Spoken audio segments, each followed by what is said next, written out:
I see you on Friday? Yeah. Nice to see you again. You too? What's it called? I won't tell. No leaks. What? Oh, what? I won't say anything. Did you see? I see, but I can't say. Okay, yeah, you can't say anything. You saw. Okay, yeah.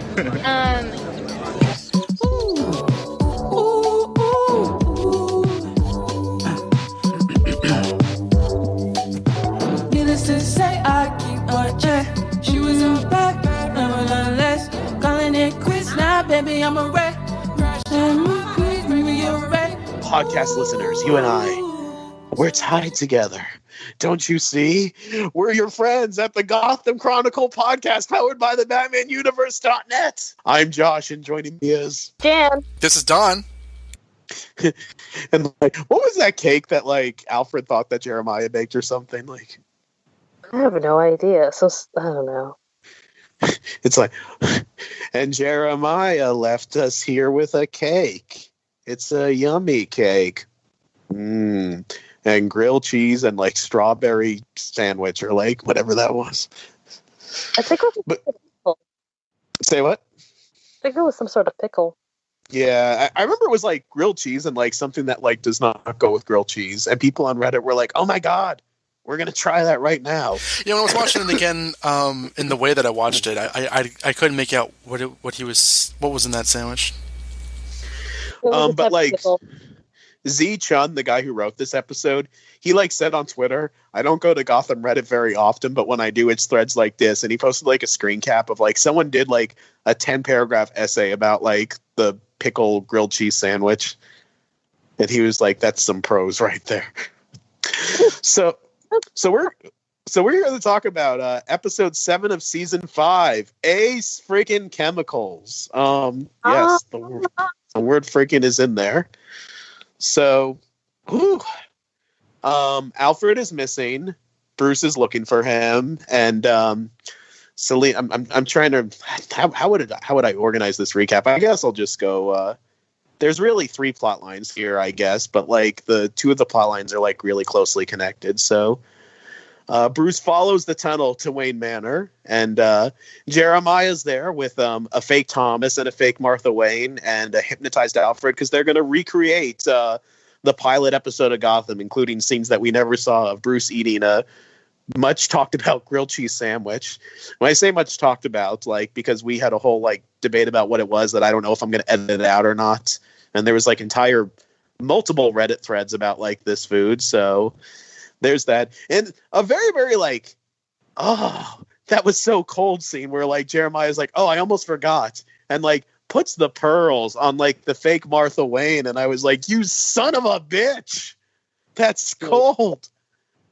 Screw you, Jeremiah. But he says, this was the most important day of your life. And I was not there for it. So we need to fix that. Shipper. So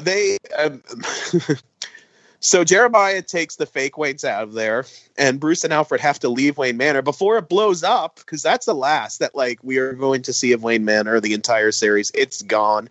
It CGI'd itself, blew up, boom. Mm-hmm. So Bruce goes to it's the did they call it the Monarch Theater in this? Yeah, I don't remember. Mm-hmm. Yeah, he. Remember, because I just watched it. He goes to the Monarch Theater to watch Jeremiah awesomely recreate Zorro, complete with Echo, doing a Spanish dance in the background. And it leads to a fight in Crime Alley where he's you think that if you kill 2 strangers it's gonna bond me for life? He's oh, I already killed them in Off-Panel Land. Instead I have, from another plot line, Commissioner Gordon, who's the man who's been a second father to you, and Lee, someone who you shared 3 scenes with this entire season. Yeah. That was your dear friend Lee Tompkins. Yeah, okay. Yeah, even Cameron Monaghan struggled with that. I can even tell that what'd you say, Jan? That made sense considering. Yeah, if this was we'll have a talk about that, but man, They did their best with that line. Did they? It leads to an epic fight where Selena, who shows up from her plotline, goes to help. How the heck did she know where to go? Who knows? And it leads to Ace Chemicals, where all of... Tim told her. Say what? What'd you say? Alfred told her. No, he didn't. He said, Jeremiah's alive, and Master B needs your help against him. And she just leaves, and I'm like, you don't know where they are. Alfred didn't tell her. Alfred didn't tell her where to go. I thought he did. She was bound by the red ribbon of love. Yeah, she has a spider tracer on him or something. Yes. Which one a friggin' Miles Morales and his movie won. I was about to say he won a friggin' Oscar tonight, which is awesome. So Bruce is like, Jeremiah, instead of this fight, let's go back into the theater and let's all watch Into the Spider-Verse. And they do. And Jeremiah's like, wow, Bruce, this is bonding me even more than killing your friends. Are we best friends now? And Bruce said, this movie is so good. I think we are. And then they sing Sunflower and it fades to black. Aww. I haven't seen this movie. And Gordon's like, it is insane. I do. But the fight takes them to Ace Chemicals, where Jeremiah gets mad that Bruce is rejecting his friendship, and he falls into a giant vat of CGI. I mean acid. More on that later. And he's fished out, which I wonder who fished him out, because he couldn't have been in there for very long. Otherwise, he would have died. But because it kind of looks like he disintegrates, and because Bruce he messed up, remember, because of his brother's chemicals. So he was already hurt physically. He was, but he was his skin was burnt to a crisp. So but he was still alive. So it's how long was he in there, and who fished him out?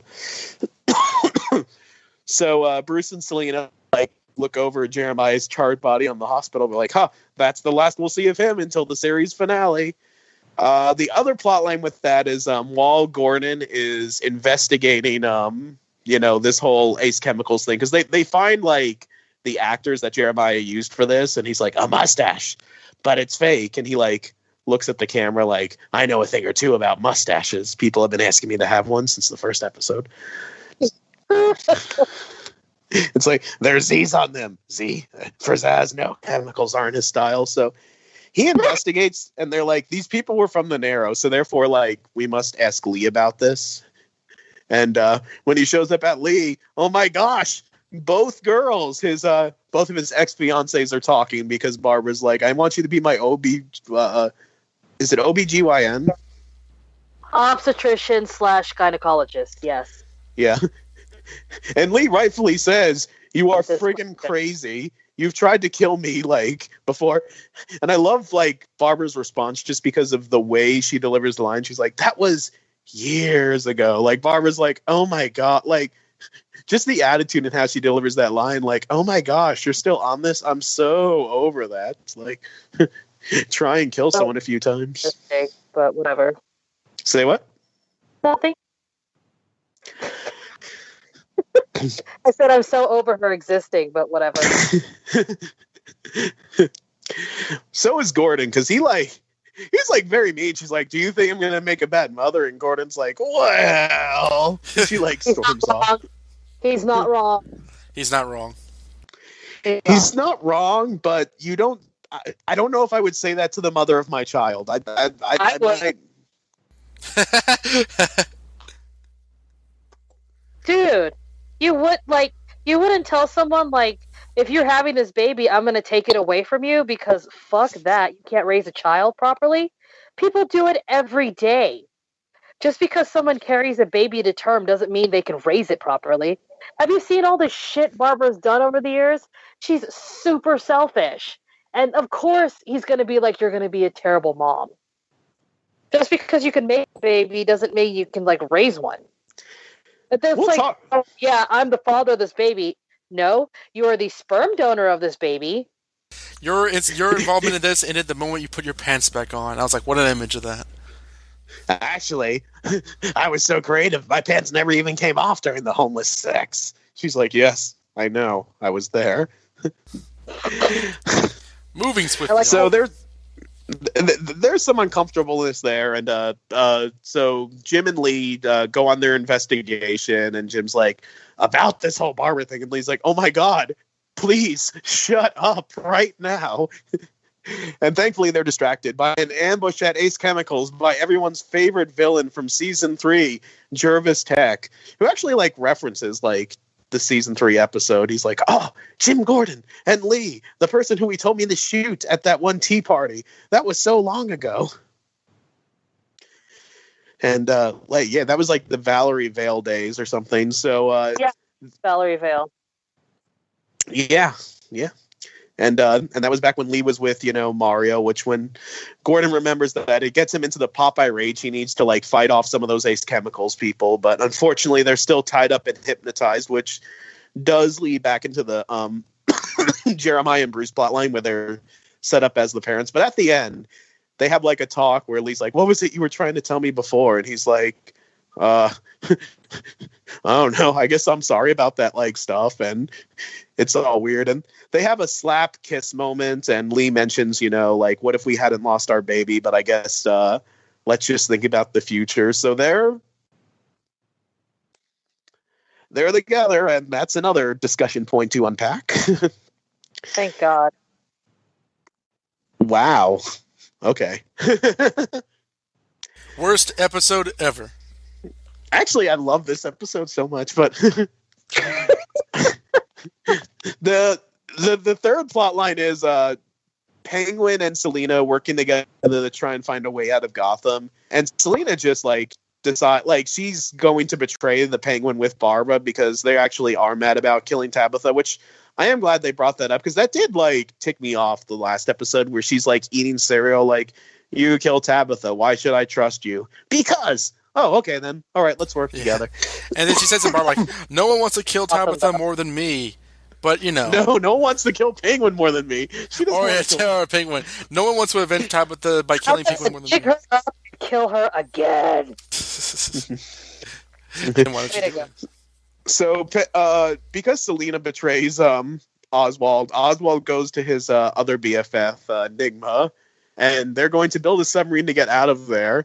And Barbara shows up like to kill Penguin, and Nigma's like, she's pregnant, and she's like, how the frick do you possibly know that? Don't you see you're glowing? And like Barbara checks her hand, she's like, no, I lost that power last season. And she realizes though that something is jamming her gun, and she can't kill Oswald. Something to borrow from Donovan, like on a different podcast years ago. It's called The Plot. So. She's like, why can't I kill you? Something's stopping me. Like, and I love Is he Chun's pen? And I love Robin Lortel's response. He's like, perhaps it's because shut up. Okay. So she goes from wanting to kill Penguin to agreeing to like go on their little submarine mission together to leave the city. And the show ends on a comedic note of, well, who's the father? Shut up. Nah. Yep. I actually laughed at that scene. Of course you did. You like stuff like that. But like I said, it diffused the gravitas the entire episode. Mm-hmm. So Ace Chemicals. Oh boy, this is a big one. This is a lot to unpack. I also have some stories about the filming of this episode and some behind the scenes stuff that Donovan and I saw later that we're allowed to vaguely talk about without attributing. All right. So this episode, Jan, you can give your overall first if you want. I thought this episode was amazing, mostly because it like really highlighted the obsession that the Joker has with Batman, and that is something that has gone on for a very long time over various story arcs, and especially highlighted in the arc Death of the Family. I do like that they completely reinforced, like, from the very beginning, he said, you are my very best friend since the very beginning. And then he kept trying and trying. And then he realized it wasn't going to work. So he tried something else. And the fact that he was all like, oh my God, yes. I am going to become your enemy. Because, hate is on the other side of love. So that's like when you hate somebody, you can actually wrap your whole life around that person. So he did a smart thing there. As for the Lee Jim thing, I was like, oh, thank God this is back. And then I was like, why is Barbara still breathing? And then you had the Penguin and Ed thing, which was kind of like, I did like their scene together alone, not so much their scenes with anybody else. And of course, my Batcat is heavily reinforced here. This is a good Batcat episode. It really was. I was like, I had a lot of feelings. And it's a good kind of like follow-up to Selena saying, I didn't do anything when your parents died in the pilot. Because here's like the situation's recreated and Selena does do something now. Yes. And it was extra fun because Bruce still couldn't do anything. Oh, yeah. Well, Jim and Lee were still alive. Well, we'll talk about it when we get there. Yeah. Don? I liked it. I think Jan points out something that like really kind of sums up my thoughts on my overall thoughts. I don't really have any complaints, but it's more of observations. But she says that this episode perfectly encapsulates the dynamic between Batman and the Joker. She brings up death of the family and his obsession. This actually is it is a lot like Death of the Family. Like a lot of this crap is pretty much what he did in that storyline by Scott Snyder. And we can get into like the meat of that plot because this is kind of the overall summary. But I think that like this episode's eyes were bigger than its stomach in some ways, but it's still a good episode. I really liked. Let's see. What do I want to say that's not been said yet? Okay. Let me just. I'll mention this briefly. Mad Hatter's in this episode. Probably. Yeah. We talked about. Oh God. Probably my least favorite villain in the entire show. I saw someone on Twitter, a Gotham stan, say they nailed the Mad Hatter, and like showing like a picture of the actor, then a picture of the comic character, as though that bridges a gap. And I thought to myself, well, you know what? He's not a million miles away from Mad Hatter. I can't say that like he's not accurate. It's just I never liked the writing of the character, and what I can say positive about that is that like. He's only in this episode for like 2 scenes, and he's doing, the bare minimum. So that was good. So one thing this episode does well is that like they utilize Mad Hatter in a way which is fine and not grating on my ass. But this is a good episode. We can definitely get into certain parts later, further. I liked this episode a lot. It was my favorite of the season. And it was written by Z Chun, who did my favorite episode last season, which was One Bad Day. Which I think I said about One Bad Day was like one of my favorite episodes of the series. Like, because like it's like up there with like the pilot Penguin's Umbrella and that Carnival episode for me. He does all the episodes where he basically looks at the comics and puts them on the screen. Yeah. Well, and it's funny because like you guys keep on mentioning like Death of the Family, where I have like a different reaction to this because I feel like.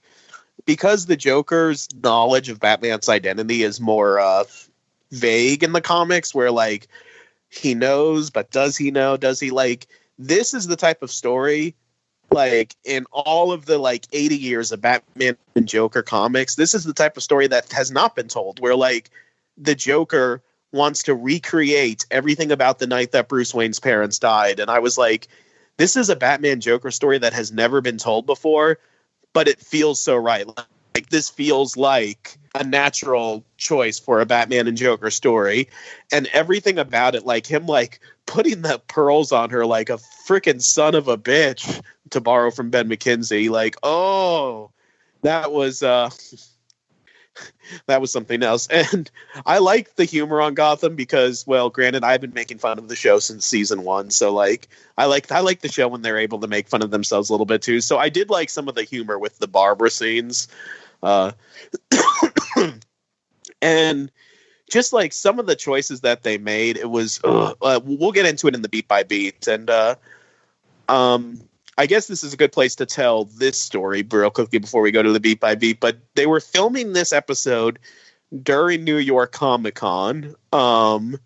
So I was a bit salty at the beginning of New York Comic Con because there was a Gotham press opportunity I'm not going to get into that I was supposed to be at, but the invitation got lost in the mail, as they say. So I was a bit like salty about that. So I was walking. I was supposed to meet for dinner a friend one night. A friend who was actually an extra on the show for the first 3 seasons, just like I was telling you about, Tom.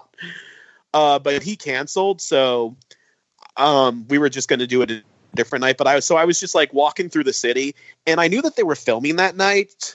So I was like curious. So like I knew kind of like where it was going to be. I wasn't planning on like crashing the party or anything like that. But I saw a few of the props, like the newspaper that says like Thomas and Martha Wayne murdered. I texted you guys at the time. The truck with all the rockets on it.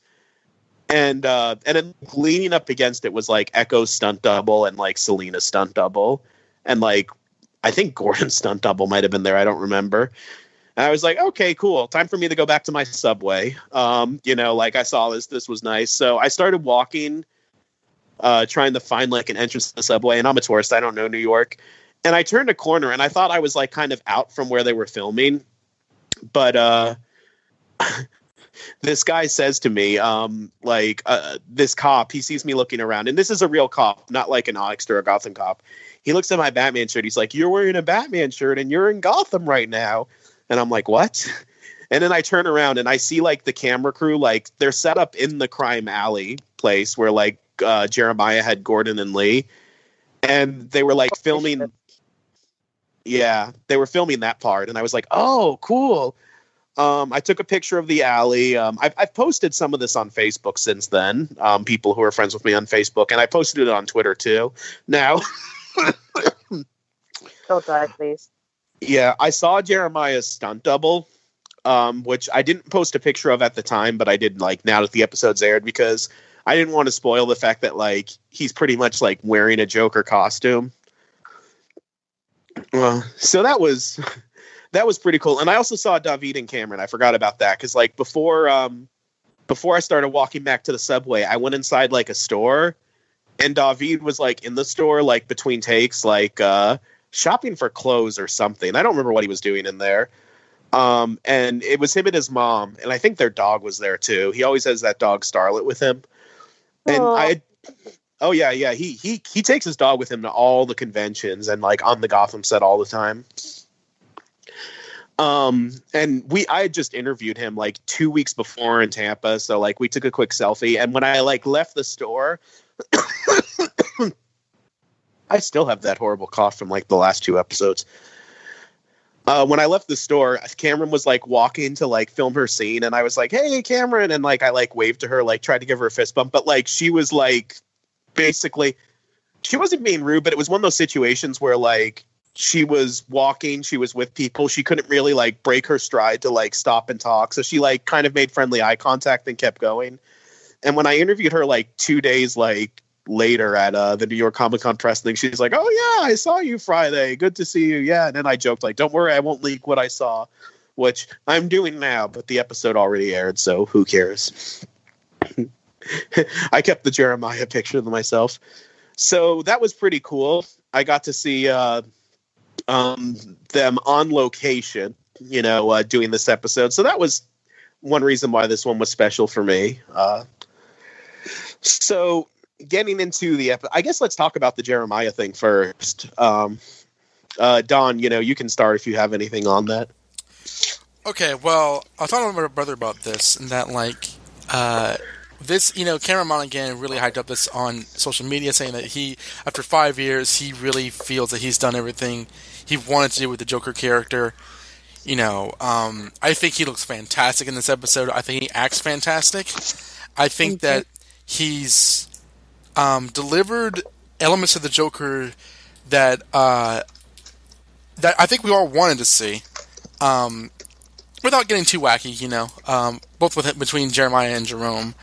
I think this is also the most sort of like proto-romantic he gets with Bruce, because there's always that kind of shipper dynamic between Batman and the Joker anyway, and I think it's kind of pushed the most here. Which is fun. My thing is that like, and this is an element I was thinking about most because we've talked about before. Like, well, why is he so obsessed with the? Or I've asked, why is he so obsessed with Bruce? And well, he said he was his best friend from last season. And I realized it's not so much that like I don't know why it is, because they did explain why it is. He sees Bruce as his best friend. That was late last season, where that character was kind of hastily introduced. I think that like I'm not as standing this episode because it feels more like a fan service kind of thing than like a natural progression point. And there's nothing wrong with fan service. I'm not necessarily saying, and for that it sucks. I actually really like the final fight in that how the colors are right out of Killing Joke. Those sort of like really warm, popping pinks and like reds and greens and stuff like that looked like Brian Bolland's, or I said he didn't color it, but like that looked like John Higgins' colors from the Killing Joke comic book. So I thought that was really cool. But the whole thing about I'm the answer to your whole life's question. Without me, you're just a joke without a punchline, and like oh, you mean nothing to me. I can't get beyond the fact that it doesn't feel it's been properly led up to that, because that's great for Batman and the Joker. They have decades, literally 80 years of history, and here it's like a guy he met like probably less than a year ago. And even throughout the whole thing, most of the great episodes of Gotham are between Bruce and the Valetskas. Like, one of my favorite episodes is in season 3 during that Funhouse thing. I think this was season 3. Where is it Gordon who punches his face off? Gordon punches his face off, but they have that like Enter the Dragon style fight sequence in the Hall of Mirrors and stuff. I love that episode. And in the last episode, they did the whole Killing Joke thing where he ended up shooting Selina. And both of those episodes ended with Bruce having some sort of profound reflection. Like in the first one I mentioned, he said, I won't kill. And in that one, I always remember this line where he said, sometimes I wonder if my parents' death have driven me insane. And I thought those were really good character points for him. In this episode, he doesn't really have much to say. He's saying, I know you're trying to manipulate me, and you can't control me, and you mean nothing to me. And I'm not necessarily saying, well, he should rip his face off or whatever. But like, I don't know if he's at all changed or affected by this episode, by the end of this, which is why I mean to say this feels like fan service. It's a lot of fun to see Cameron Monaghan just go buck wild and invoke all that crazy stuff, and it is a crazy scheme. So it's fun to watch, and I enjoy it, and it's very, very well acted. I just think that it's them trying to do a big Batman Joker fight, but kind of cheating it by kind of cheating to get to the finish line. Which is why I'm not calling this like the best episode of the season or series. It's a good one, but like I'm just not there. I'm just not there because it feels more like, wouldn't this be fun, rather than this is how it was always going to end up. At least at this point in time. See, your focus is on, how does this advance Bruce to where he needs to be? My whole thing was like, this is a really good way to showcase the Joker. So if you shift to your perspective from this being a Batman episode and him growing to become something that he already is in the show, versus we get to see just how deep the Joker's obsession really runs. Like, shift that. Does that change anything? No. He's also Jeremiah. He's not the Joker. He is the Joker. He's the Joker. I mean, it's like they legally like can't say the joke. Well, I say legally, like it's not like a legal thing. It's just it's a directive from like higher ups at Warner Brothers, not like an injunction. But so they can't call him the Joker, but like, for crying out loud, he's wearing the purple suit. He's like has the clown motif. So the white skin, the green hair. He falls into the vat of like. Real quick, why does he end up in Ace Chemical Plants and falling into the vat of acid when he's already bleached skin? Because everyone's so excited about that. There's like finally because the fans demanded it. But like, okay, why? Here's the thing, guys. No one has mentioned how hard this episode basically jerked off Tim Burton. Because anyone?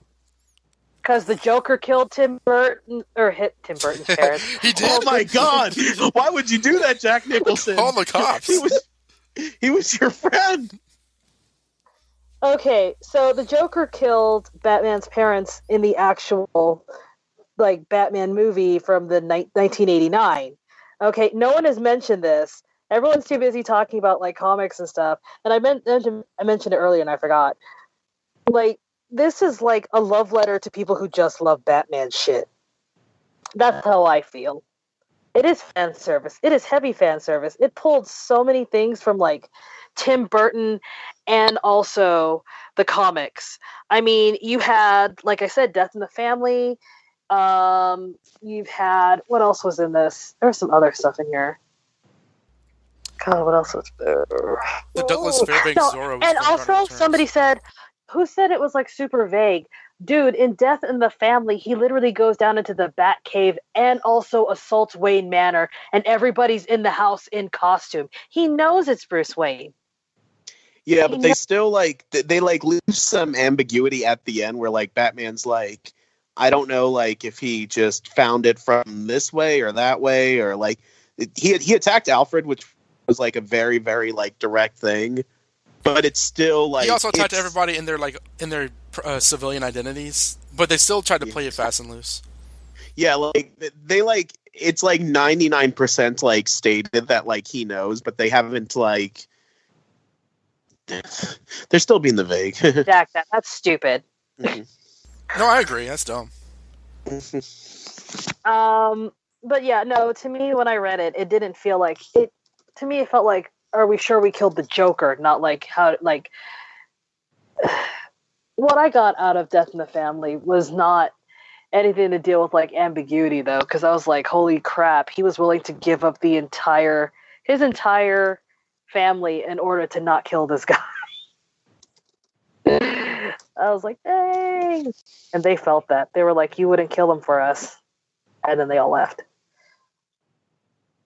It was also because, like, he, like, lied about something. Like, he didn't tell them that the Joker might have known their identities or something. Like, I remember not liking how that story mad. ended up. We talked about that a lot on TBU.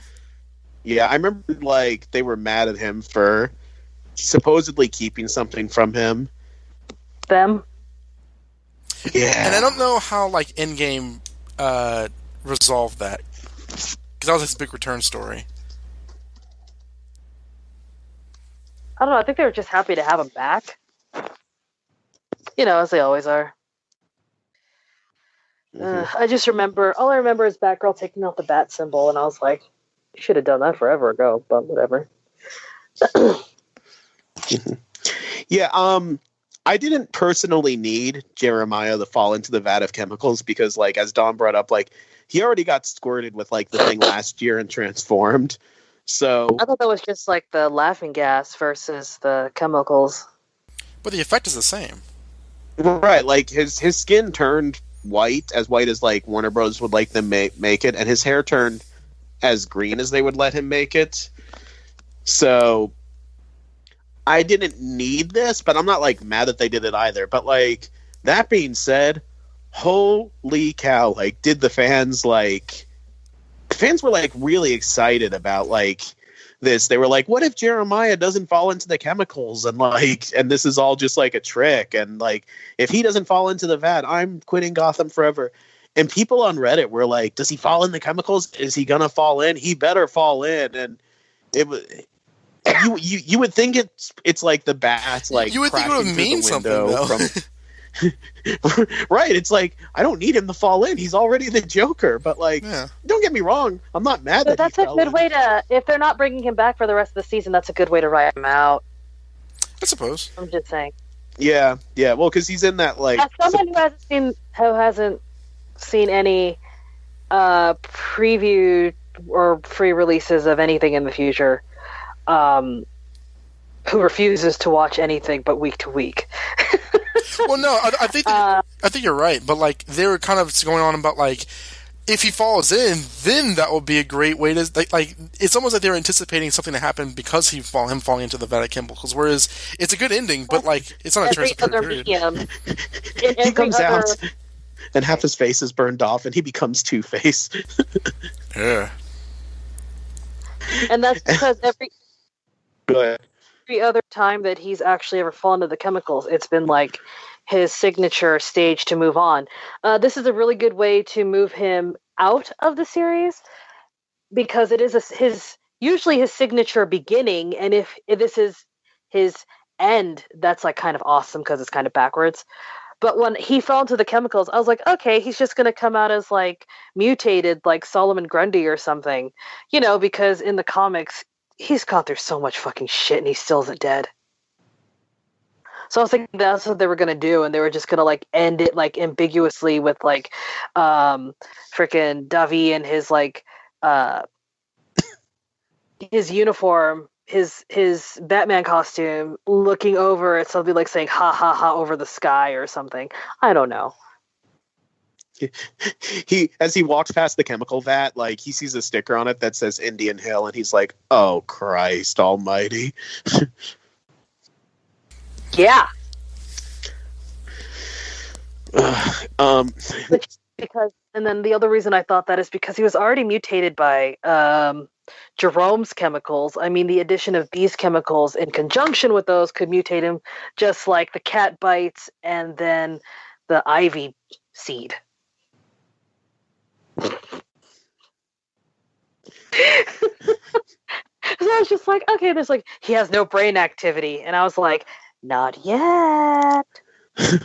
And on the subject of him falling, first of all, I want to know who fished him out, because like he was in there long enough that like to get badly scarred, but not long enough to die. So like he didn't suffocate. Yeah, it looked so, like he melted. Like, did Bruce fish him out? And if so, how? Like, how did... He probably found a pole somewhere to pull him out. I want to see that. He didn't seem like he was in any hurry. He just like watched him for a while. A fitting end for his kind, which like a reference to like the very first Batman story. Batman watches a guy fall into chemicals who like isn't the Joker. This guy like dies, and Batman just says a fitting end for his kind. Like Batman used to make like James Bond quips when like people would die in like old books. It was hilarious. Maybe he like ended up like in the '89 movie / Killing Joke, where he just kind of ended up on the other side. Like he was like shoved out into a drain, and someone found him then. Yeah, that's probably the most possible, because I can't see like the GCPD or Bruce getting help enough to quick enough for him to like get out before he could suffocate, because Bruce can't like reach in there without burning himself to get him. He probably like if it was like the other one where the hand just pops out. They probably saw he was still alive and tried to help. Yeah, I guess he would have got him washed out because you just drag him up to the surface. Mm-hmm. He just popped back up like a pool skiff. And another thing with that, so we have a friend in production who showed us an uncolor corrected, un-CGI'd copy of this, and it was hilarious because like Jeremiah like falls in slow motion into the green screen, and you can like see like the like camera crew and like the key grip just like casually walking by, but the music is still like dramatic, and Dami Mazouz is still like looking, and like Dami Mazouz is still looking like dramatically like, oh, what have I done? Like that was also with like the explosion at Wayne Manor, because like there's a lot of like green screen and running through the tunnels and stuff. And like the explosion of Wayne Manor is obviously unfinished in the uncolored corrected version, but like in the finished version, it's like this magnanimous explosion. And when Gordon is looking at like the river and it's like all polluted, and he's like, "We're screwed now." Like in the other version, he's just looking at like the water, and he's like all solemn, like the ocean. One day, a homeless cop will learn how to swim. But I did crack so much when I saw like the Jeremiah falling into the green screen thing, and I wasn't allowed to like think about that for a long time. It's funny because like you see who I imagine is Cameron Monaghan fall into like this green like blanket. And the guy's just like walking towards him like the scene is they're not bothered by ruining the scene. And like they are not, I mean obviously they're not there in the finished version. I actually thought that like the effects like you not know how editing works? Sorry? You not know how chroma coloring and editing works?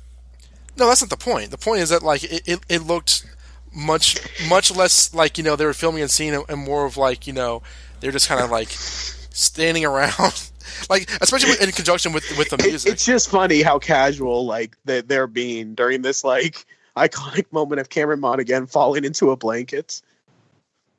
Yeah, they probably had to shoot it like 50 times to get it right, and it was probably the stunt double. Yeah, like the first time, like he missed and like fell on the floor, like ah. Well, even at the end, like what was? It's kind of like how Batman '89 ends up with them in the cathedral. Like it ends in a fight sequence. And again, fan service is fine. It doesn't exactly need an explanation, but it ends up with like we're connected, but like he's still trying to beat up Bruce. It's just a little a little convenient. Yeah. I still, again, I didn't need him like I said, I didn't need him to fall into the chemicals, but I like that. Him using Jim and Lee as Bruce's like surrogate parents, I thought that was inspired. But that being said, like if this was the comics, that would have meant a lot more because like Lee in the comics is Bruce's second mother, and there was a strong female role for him in this show. There was not. In this show, I don't think that he and Lee have interacted since season 2, maybe season 3, but I want to say like season 2 at the very like late. Like, when was she giving him therapy? Was that the beginning of season 3? That was season 2 because that was after the whole kidnapping thing, before he went after Matches Malone. And she was because she comes back in season 3, and she's like. In the Mario Alice Tech plotline, she doesn't interact with Bruce through any of that I remember. No, she doesn't. Like, which makes Jeremiah's like straining of who better than your dear friend, and it's like this will be like you said, it would be great if they had that maternal relationship in the comics, but she's been completely pushed into like Jim's zone of supporting characters, so. It falls completely flat. See, if they had pushed her, I really wish they pushed her more into being like Alfred's side piece. Not side piece, but like, oh, wow. If they had pushed her into that zone and then he had Alfred, she would be around more often because she'd be with Alfred, around Bruce more often. And then James Gordon could continue to be like the father figure. And then she would just be there as like a constant mother figure too. And she would be patching him up every time he came home. What if he got like both Gordon and Alfred as Thomas and Martha Wayne? Alfred turns around wearing the pearls. Alfred's wearing the pearls and the dress. Like I can't deal with you guys. It would make more sense. Actually, no. Never mind. I want Ben McKenzie in drag. That would be like the ultimate. Like, yes. Come on, Bruce. Give old mommy a kiss. When they turned around and then you saw it was Jim and Lee, I was just like, they got me.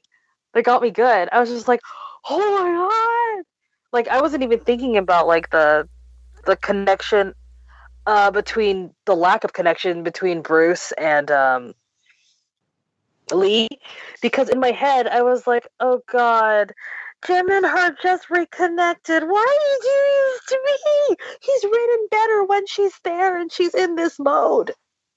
No, it was a good trick by Jeremiah, but when he mentions, who better than Jim Gordon, your second father figure, that tracks. And then like the whole thing about Lee, that just makes me laugh. But like no, it was a good scheme. It took me out of the scene for a second, but I love, and I especially love how dismissive he was, like with like he's setting up these fake parents the whole episode, and he's like, "Oh, I already killed them. Like, who cares?" But like, here's people that you are going to give a shit about, and that was great. And like I said, like the Lee thing would have meant more in the comics, but it was still an inspired choice. And again, it goes back to what I said before. This is a Batman story, Batman versus the Joker story that has not been told before. But this is totally something that I can see like the Joker from the comics doing. Like this is what he would do, the fuck with Bruce's brain. It was like so good. And having like Leslie Tompkins literally dressed up as Martha Wayne, like that is some like symbolism right there. I really want to know when the last time they interacted was. And I think it was that therapy scene. Like, they haven't shared any other scenes before, have they? Because Lee was not in that, like... Yeah, at the charity ball where I think, did Jerome take over the charity ball thing? Which charity ball are you referring to? The one where Alfred was trying to hit on Lee because they interacted there. That might have been their first or second meeting. Season 2. Yeah, that was the beginning of season 2. That was like episode 3. Oh, with the Maniacs, yeah. So yeah, Last Laugh, yeah. Yeah, that was when Barbara was like the magician's assistant, and Jerome dies for the first time. Yep. The first time. People on Reddit put it together like, Jerome falls off a building in season 4, and Jeremiah falls off the railway into the vat of chemicals in season 5, and they're like, so much symmetry! Gotham is brilliant! We stand legends! And I'm like, yes, those things did happen. Yeah, and then Jebediah, what is Jebediah gonna fall off of? His skateboard. Well, let's see. He's a hipster, so yeah, he'd fall off of a skateboard, or he'd like fall off of like, what would be a hipster thing to fall off of? A cliff. Wow. What would Jehoshaphat like he would be like free climbing or something because he was trying to take a legendary selfie, and he lost his balance. There you go. Insert goofy scream. You. Just like Jeremiah and Jerome. We stand legends.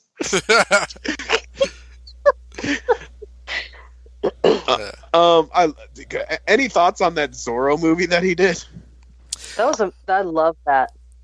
That was actually pretty brutal. I loved it so much. There was so much attention to detail. And he called him out on like being scared, and it's like,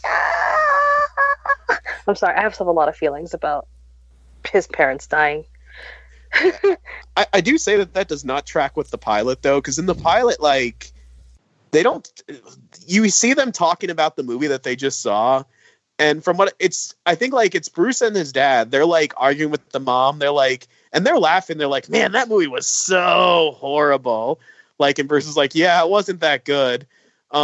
And if you wanted to, like, do some mental gymnastics and retcon, you could say that, like, Bruce was scared, but he was trying to act like a tough 12-year-old by, like, pretending that it was just a bad movie. But, like, it doesn't track, like, the whole, like, he was scared thing, like, when you watch the pilot scene again. But, whatever. I'm not going to...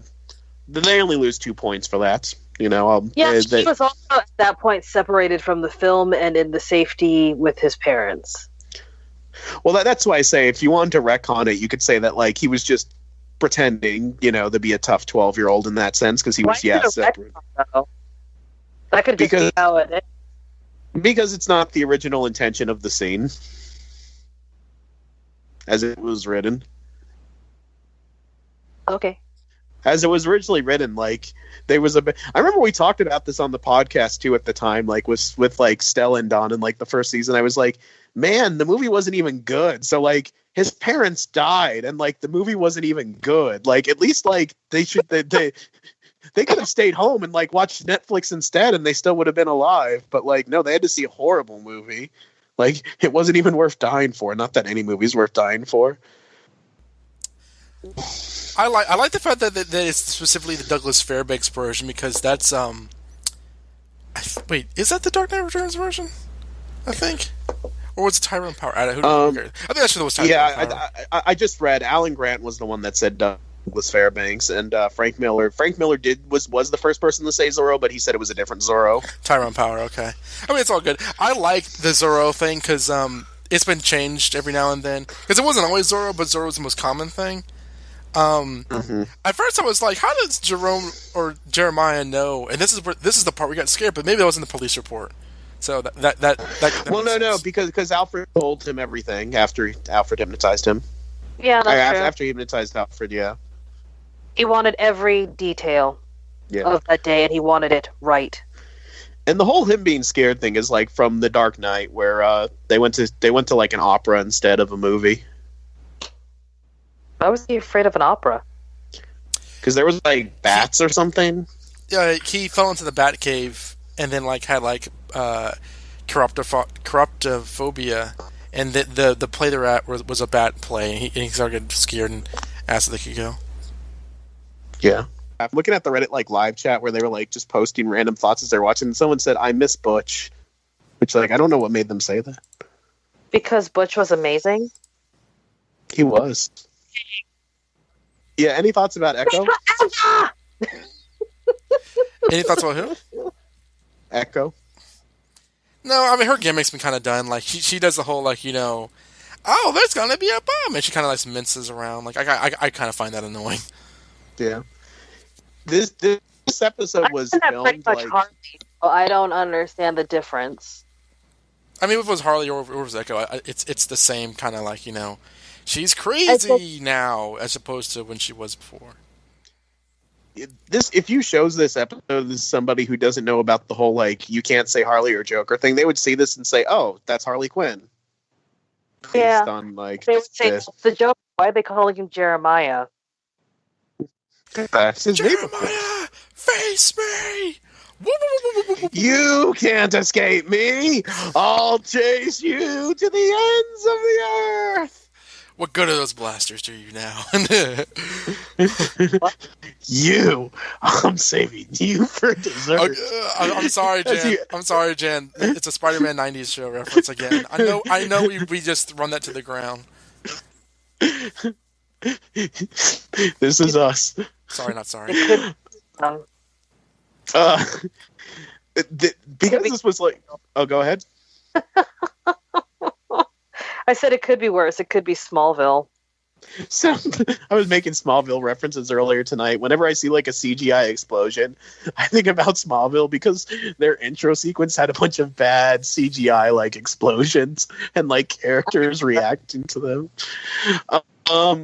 Because this episode was filmed during like New York Comic Con, like they made a lot of references to it, like at the panel and during the interviews. So like when I was watching this episode for the first time, I was like, oh, that's what they were talking about. Because like John Stevens like specifically said Jeremiah's girlfriend is going to wear roller skates and like use a hammer, which like she does in this episode. And Sean Pertwee's like, there's a scene where Master V has to leave and and he doesn't want to leave me, but I tell him to leave, which is like the tunnel scene. So like they were talking like during that panel, like vaguely about like scenes from this episode. So there is like this weird meta connection for me. Like when I watch it, is that all that we have to say about Jeremiah and Echo before like moving on to the other characters? I feel that like ultimately this is the final appearance of him in the story. So like, I mean, do we have any like, at least for this recording episode? Is there anything left to say about it? I mean, I guess I'm really stealing your thunder and repeating what you said to sound smart. I don't know. I guess not. I don't know. Know that I really this is my favorite episode of the entire series. I felt that I had to go on record to say that because I said it earlier, but I didn't say it while we were discussing it. Because of the intense, crazy obsession that he has with Bruce. And then, of course, like I said, love is the opposite of hate is the opposite of love. Like when he said, we're going to be tied together. If I can't have you with love, then I'm going to make you hate me. Because there are like whole stories about people spending their entire lives hating somebody and trying to get revenge on them. And then after it's over, they've literally got nothing left to do. So the fact that they acknowledge that hate is the other side of love and that he tried to find another avenue, that to me was amazing. I mean, it's not new, but it was really nice to see that kind of. I just really like this writer. What did you say his name was? Z-Chun. Yeah, and then you said he also did One Bad Day, which was also a really good one. Mm-hmm. And then I think he did like other ones too, right? That I like. Every time I think we have like something really good to say, he's written that episode. And he's one of the active ones on Twitter.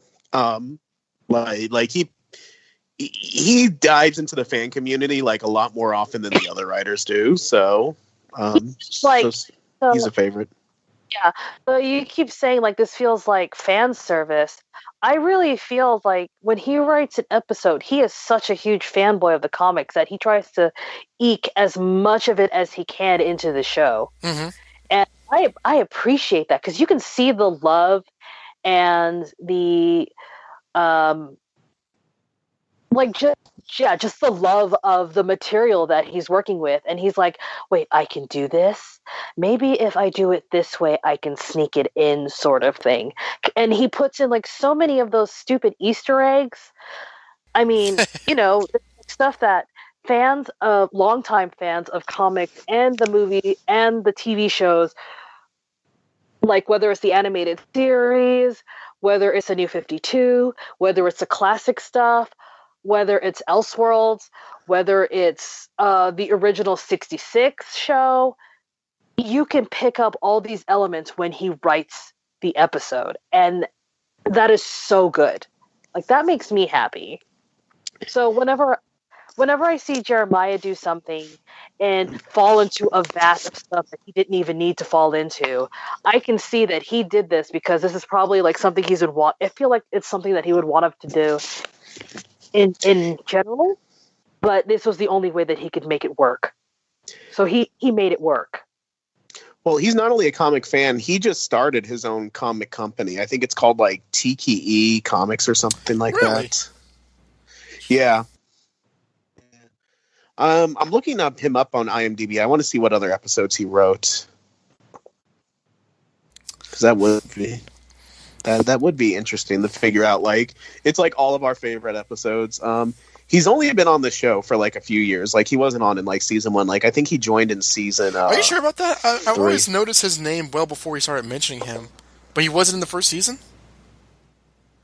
Apparently, he was like a story editor and like other stuff, but like he became okay. Let's see. He wrote Mad City stuff. Blood Run. He wrote the execute. No, he didn't write. He was the executive. Finish that sentence. Finish it. Yeah, the executioner. Okay, he was executive story. He was executive story editor, but he didn't like start writing the episodes until, which, like, I guess there's a difference. I don't work in Hollywood. The first episodes that he wrote, it looks like, were in season 4, but he was like, oh no, he wrote Light the Wick in season 3. Light the Wick. Which one was that with the flashback needles? Let's see, Gotham Light the Wick. To Futon Critic. He wrote The Blade's Path. He wrote A Beautiful Darkness. A Beautiful Darkness was the one with like Ivy's like dream. That's the one where Jim had the mustache and Harvey had the chicken. Of course, he wrote that episode. I don't remember the chicken. You don't remember Harvey Bullock randomly holding a chicken and Bruce is like... He learns they possess the Tetch virus and plan on unleashing a weaponized version of Gotham. Lee finds evidence that Frank Gordon's death could be staged rather than suicide rather than a homicide, and thinks Gordon is involved. Elsewhere, Cobblepot begins planning to find Nigma and seeks Gordon's help with this. Bruce continues his training with the shaman. Oscar update, Roma won Best Director, so we only have one category left. Barnes replies he's guilty and he'll be his executioner. Okay. He wrote Penguin Our Hero, One Bad Day, A Beautiful Darkness, and The Blade's Path. Was that the one where they steal the knife and like that kid dies? I don't know. I want to talk about Gordon and Lee getting back together, because that has been... There was an interesting topic in Reddit about it. First of all, like on Reddit, people were like, "How dare Lee be mad at Gordon after she slept with Nigma? Gordon's done nothing wrong." And I was like, "What?" And then they were like, "Yeah, she left him while he was in jail and he begged her to stay." And I'm like, "That's not what happened. That's not what happened." And it's like, and like someone's like, "Didn't he tell her to leave town?" It's like, "Yeah, just leave town with the baby, not leave him forever." I was like, "No, fam, no." And it also completely ignores like Gordon, ruining her honeymoon and sleeping with her sister-in-law and all that stuff he did. Yeah, like Shop, which was referenced in this episode. Yeah, they do bring up the baby, which like I completely missed the first time, and Don had to point out like because when she said, "What if we hadn't lost ours?" Like I thought she meant lose our relationship, but like no, like she directly references the baby, which whew, that's too much has happened between them for me to feel like that they should get back together, because lots of all that stuff that they've done to each other. And like, remember last year, like when like Sophia's like, I want like information on Jim Gordon, and Lee's like, oh man, I know incriminating stuff on him that nobody knows. I have a list. Like, but then Sophia like hammered her to the hand instead. Or what was that? It you like hammered to her hand? Was that what happened? She did something. She broke her hand, I think. Yeah. Yeah, I think that's what it was. Yeah. I use this to be a doctor during the episodes where I'm a doctor, which I'm not anymore. Although she is now. Yay for that. The show has this weird, and I guess it's because the actors are married in real life, but it's just, I feel like they spend so much time trying to like close the book on Jim and Lee, especially last season where like 2 years after they broke up, they're like breaking up again. Like that scene in The Narrows where Jim's like, I guess this is goodbye forever and we're never getting back together. And Lee's like, yep, guess so. And here we are. And I really, really thought that because it was the final season and because of like Baby Batgirl that they were going to do Jim and Babs. And like, I will own it. This will surprise no one, but I will own it right here. Because of canon, I am a Jim Bab shipper, so like I am disappointed that we're doing Jim Lee again, but it's the show has always kind of like treated them as endgame, so I shouldn't be too surprised. But what do you all think of them getting back together? You know, I ship it. I think that the show, like how they clearly love Erin Richards as a person and maybe a performer, they keep her around. As a result, Barbara Keane's still in the show. I think that Ben McKenzie and Maria McCarran's relationship drives the Gordon and Lee relationship because, you know, they put a lot of time and effort, a surprising amount, to split them up. And so at the end of season 3, when she goes off in that train, it's like, okay, well, that's the end of that. And then season 4, she becomes a criminal and is involved with Riddler. So, like, I genuinely never expected them to get back together. And they've done a lot of like kind of back to basics with this character, but I don't dislike it. But at the same time, it's like, was this something that the show needed to, you know, get back to as it was ending? And I don't think so. I disagree that this was like necessary. And yeah, he's done a lot of horrible. When she's saying "you let me down," I'm not sure exactly what she's referring to, because I mean, yeah, you let me down. She smacks him, but like he saved her. I mean, he didn't really. I mean, in this season, he's not done anything against her, because like him getting together with Barbara is like way outside the bounds of their relationship by years, but. He has and Lehman says like that's none of my business. Like it bothers me, but like I understand that like it's not my right to be bothered. Well, the point is that like okay, he did sleep with Sophia, he did murder Mario. Those things that like that's already been discussed before. But like they're acting and drive her away when she was pregnant with their child. Yeah, but they're acting like it's like you let me down. It's like she's almost talking like they were still in a relationship because this feels. It almost feels like a writer from season 3. I think she means you let me down years ago. It almost feels like a writer from season 3 like came back and continued a conversation that he was in the middle of writing like years ago, and it's like, I mean, they can be copacetic and maybe even get together like in the time skip in the finale, but like this I don't see the point of this. What purpose does this serve?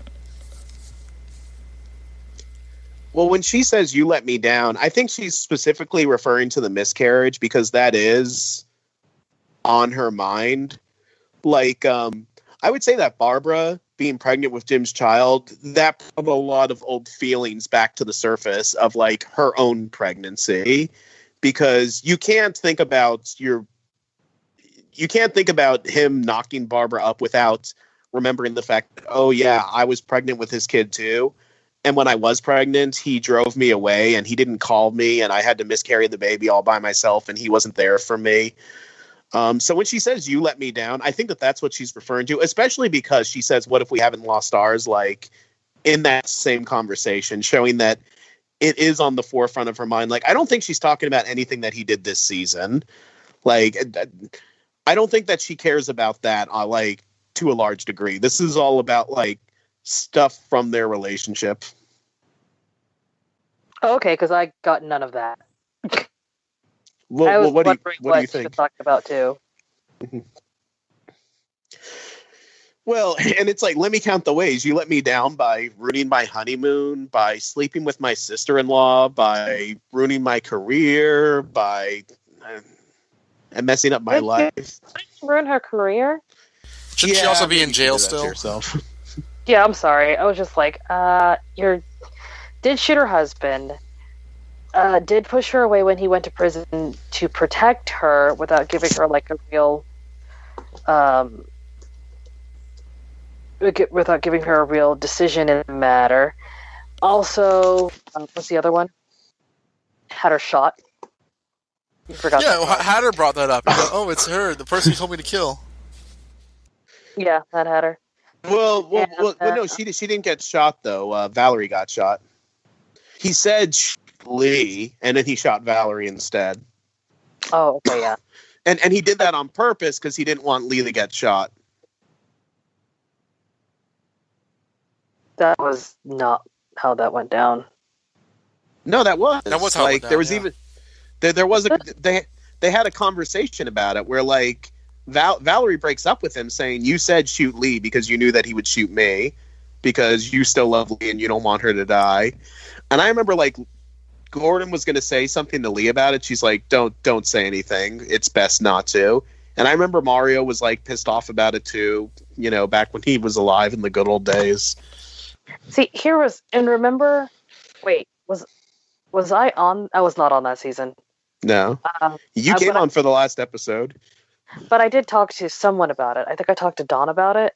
And when I remember that episode, I was just like, and here I was thinking he tried to get Valerie shot because the other two people were doctors and they would be able to like stop the bleeding and stuff. Oh, yes. Yeah.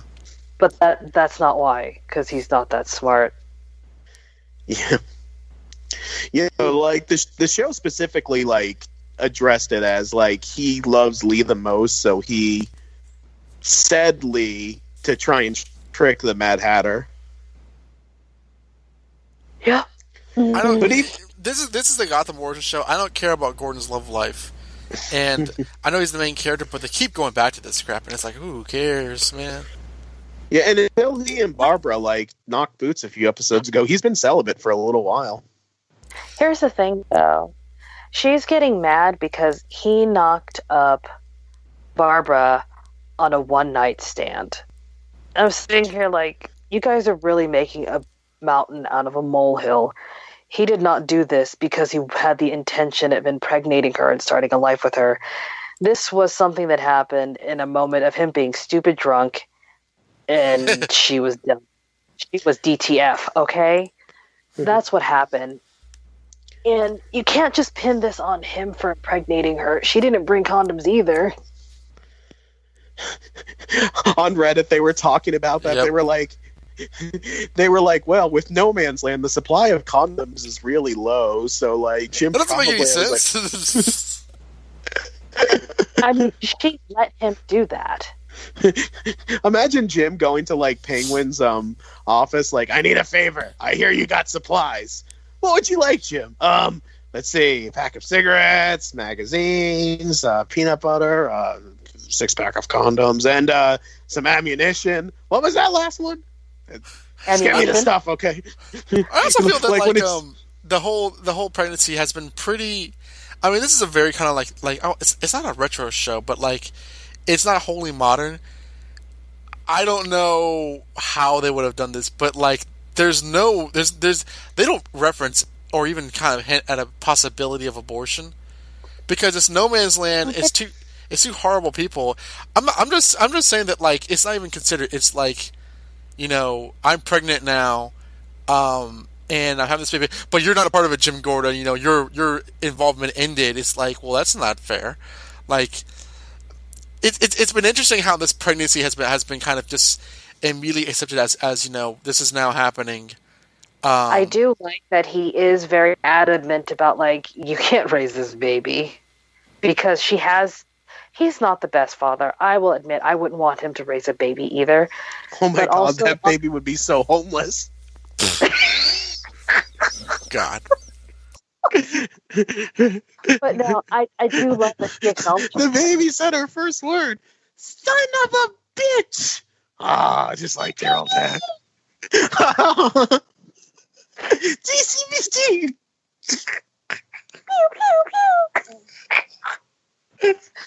Gordon, you're a horrible father.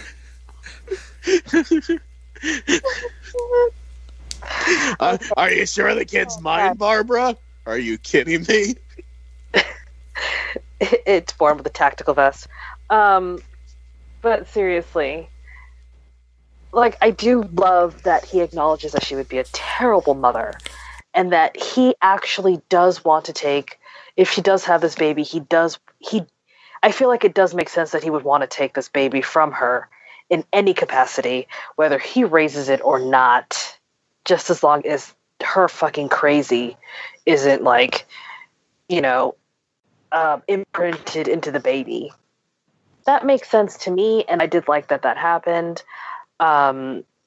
I really do feel I'm with Lee on this one. It would have been a lot better if their baby had survived, but that would have been terrible for the show, because I don't feel like the writers are mature enough to understand how to actually write a full family, since they keep killing them off.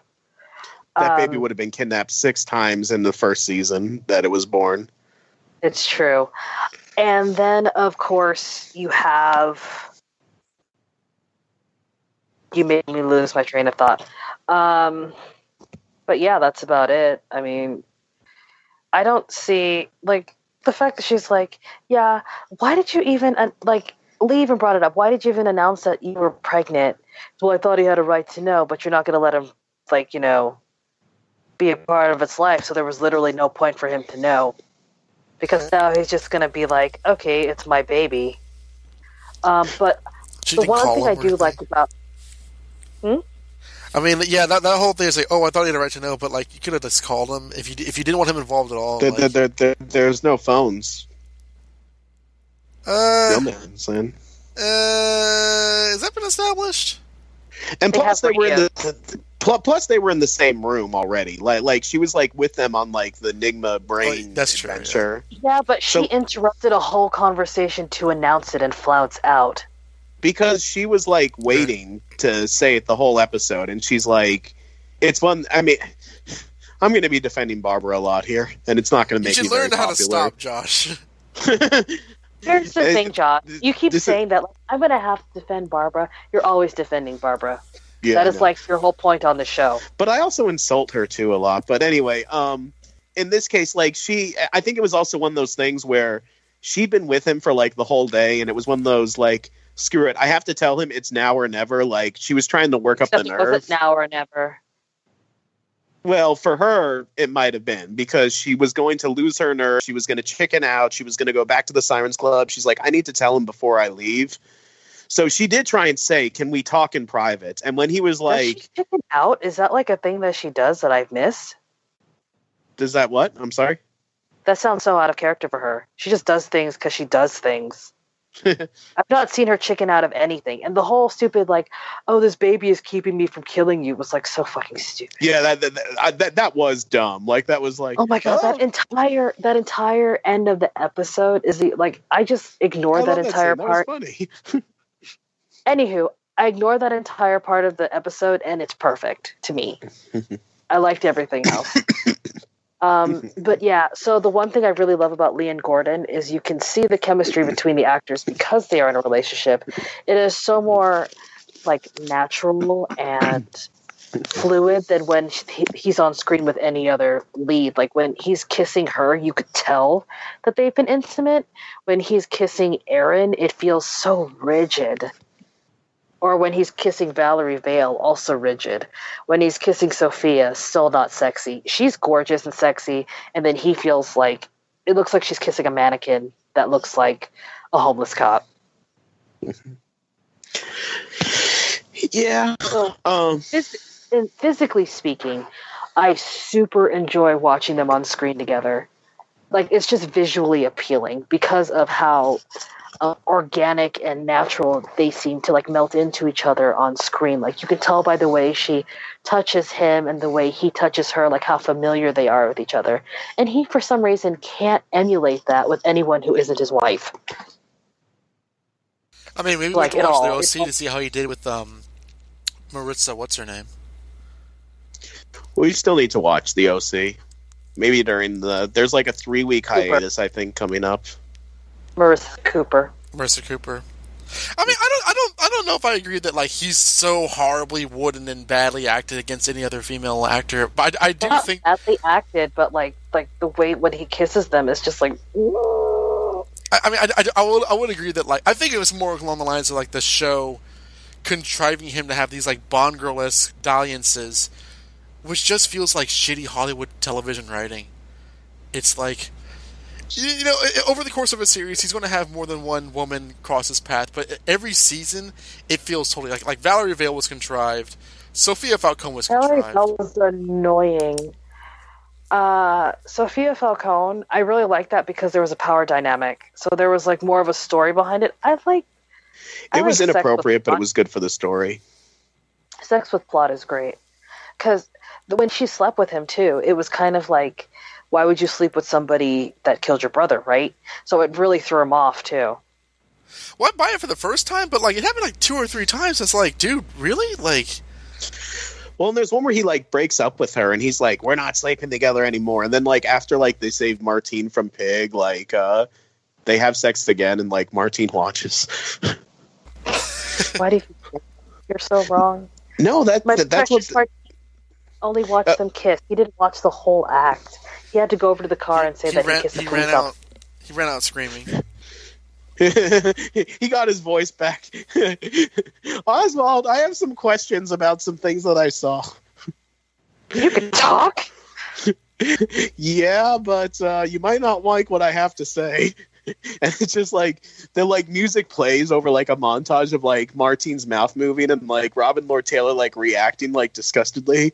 Like, and it's like 20 minutes later.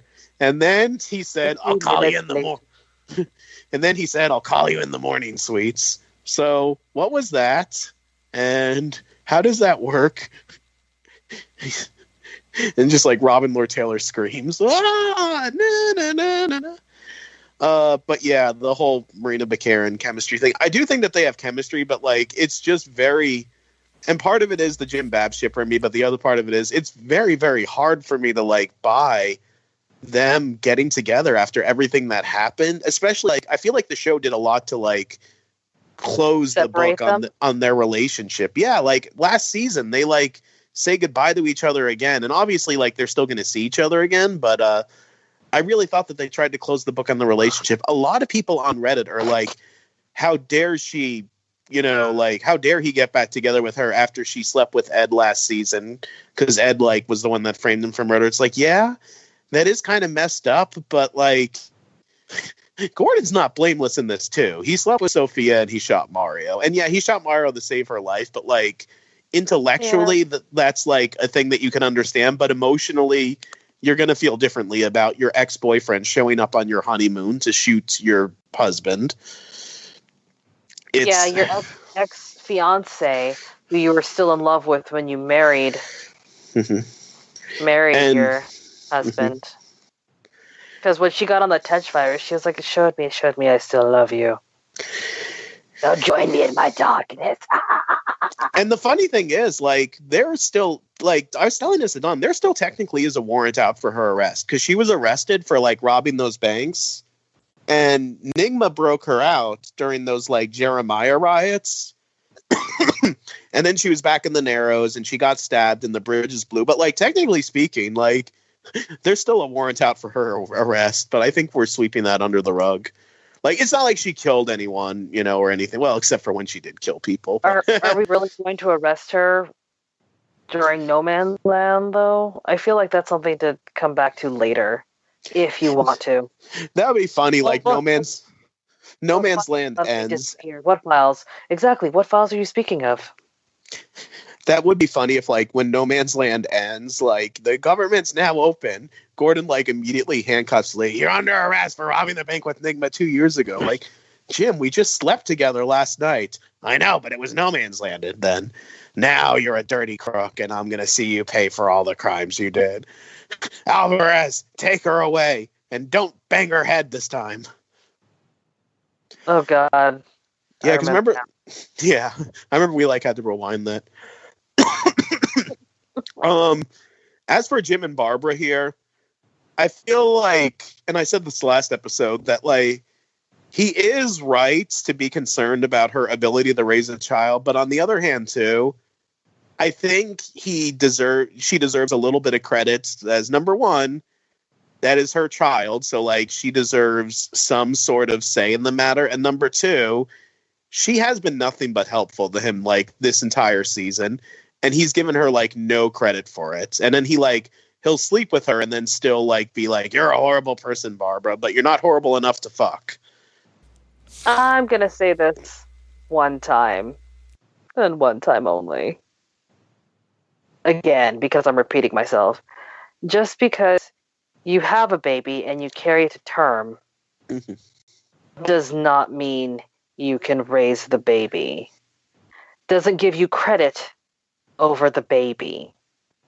There are a lot of women out there who have children who don't actually raise their children or raise them incorrectly. Or I'm not a parent, but I have, like, seen a lot of, like, fucked up shit come from people who should not be raising children. And I have met people who are the products of situations like that.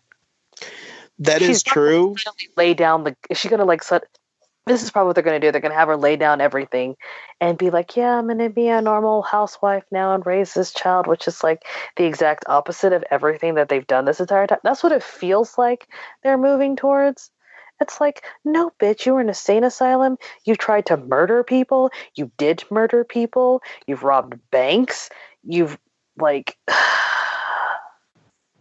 like, straight up headshot people. And now you're just going to be like, well, we're just going to forget about all that and raise a baby. And this is more of a morality question than a, like, story question. But, like, yes, there are people who should not have had kids. There are people who abandon their kids. But does she deserve the chance, though?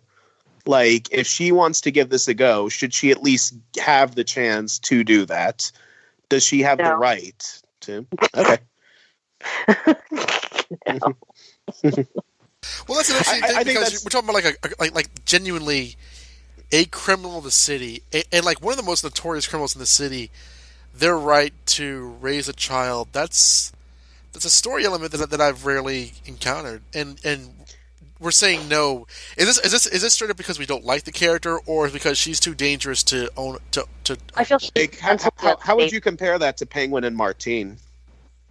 Does Oswald? Martine was already about to be, like, grow up as, like, a crazy person. Penguin was going to give him a purpose and a direction. But that's ideally a bad thing, right? Yeah, Penguin is, like, would be a worse parent than Barbara Keene. Penguin has done, like, worse things than Barbara has. How so? What? What did he do that is worse than what Barbara did? Barbara never killed someone for having a sandwich. If, like, going back to the first episode. Penguin's killed innocent people. He's jury-rigged the entire, like, government system of Gotham. I'm sorry, was Barbara not part of the Maniacs? She was. And she, like, hit her head and she, like... Didn't they throw people off a roof? No, she wasn't there. Yeah, but she was still part of it. She was, like, somewhere else. That wasn't even her idea. That was Gallivant's idea. But Barbara did participate in murder, like, at that time. So, like, I'm not gonna say that, like, she didn't do that, but, like, she also got treatment for that, and, like, you know, did Hugo Strange's ice cream therapy. No, she didn't do the ice cream therapy. She just, like, went into a coma for, like, ever, and then woke up and said she was sorry. I think it's pushing to say that she's... I think they've established consistently that Penguin's a more dangerous criminal, because he has higher and more dangerous ambitions, and he tends to get a lot more things done. Whereas she's mainly kind of kept to herself. Penguin will kill in cold blood more than Barbara will. Like Barbara, when she kills now, it's more She can't kill to people like. now. She's too hampered by the plot / her feelings. Yeah, I know, but like when Barbara has killed people since she got up from her coma, it's been like other criminals and stuff. Whereas like you still wouldn't put it past Penguin to kill innocent people. Whereas like since season 2, Barbara. And I'll probably remember other stuff later, but I feel like she's only hurt other criminals in that case, not like, you know, innocent people like her parents and stuff like that. Or like that was years ago. I'm down for saying that she's too dangerous to raise a child, but I think by the same token, the Penguin is as well. If we're being serious, like Martine fanfic aside. Yeah, he was already like telling Martine, "This is how you stab people. This is how you like." Yeah, that's not something to encourage. But that made me happy, though. Because it was a cute scene. It made me happy too. See, here's the thing, though. Like Martine was already on his way to like murdering people anyway, and then when he got together with Penguin, I feel like it was more like he was teaching him how to defend himself. Although he's all like, he was like, the Penguin was in a bad place, obviously. Because he just lost a lot of people, and then he saw this kid, and he's like, "Oh God, it's me." There was a lot of transference there, so that was definitely not healthy. Then of course Martine ended up like betraying him, which was also. I mean, I don't think that Martine like a one-way track to Arkham Asylum. Though I think that like with the right juvenile, he was pretty messed up. I don't know. He's like 8 years old. Like I feel that like a lot of that is kind of just wish fulfillment from like people who like him and Penguin together. I feel that in that first episode, he was gonna like burn a backpack, and he was gonna burn the backpack, dude. Yeah, he was literally on his way to becoming a problem child, and then but that's not like something that a good therapist can fix. And when he was in the safe house, and yeah, a therapist can fix it, yes, but like, and when he was in that safe house before Riddler like blew it up, he was like drawing pictures of like himself violently killing his captors. Which, granted, if I was a little boy and I was a hostage for like 3 months or something, I might have similar thoughts, but I don't know. He's not talking about like shooting a school or anything like that. But so, like, he's not Little Orphan Annie that people try and like make him in like the fan art where like Martine just wants to play ball and me.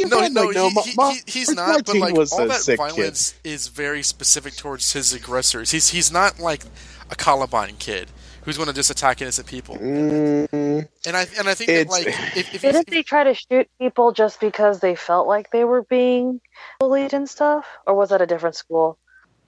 Well, my point is the kids were bullying him. If you want to go into that, dude, you also have to remember the people who shoot up schools because girls said no. Well, that's not okay. Let's this is getting heavy. My point is that like let's rewind like a teeny bit. Let me just say real quick that like if we're talking, Penguin and Martine are different because Martine was already on a road with no return. I disagree because not on a road of no return. I mean, like when he found him, he saw a kindred child, and then I feel like Penguin was getting softer and realizing more and becoming a better person because Martine was in his life. So in a way, why can't Barbara become a better person? Because she's fucking mentally unstable. So's Penguin. We're going in circles. I don't think that they're mutually exclusive. I don't feel like Penguin is mentally unstable. He has a very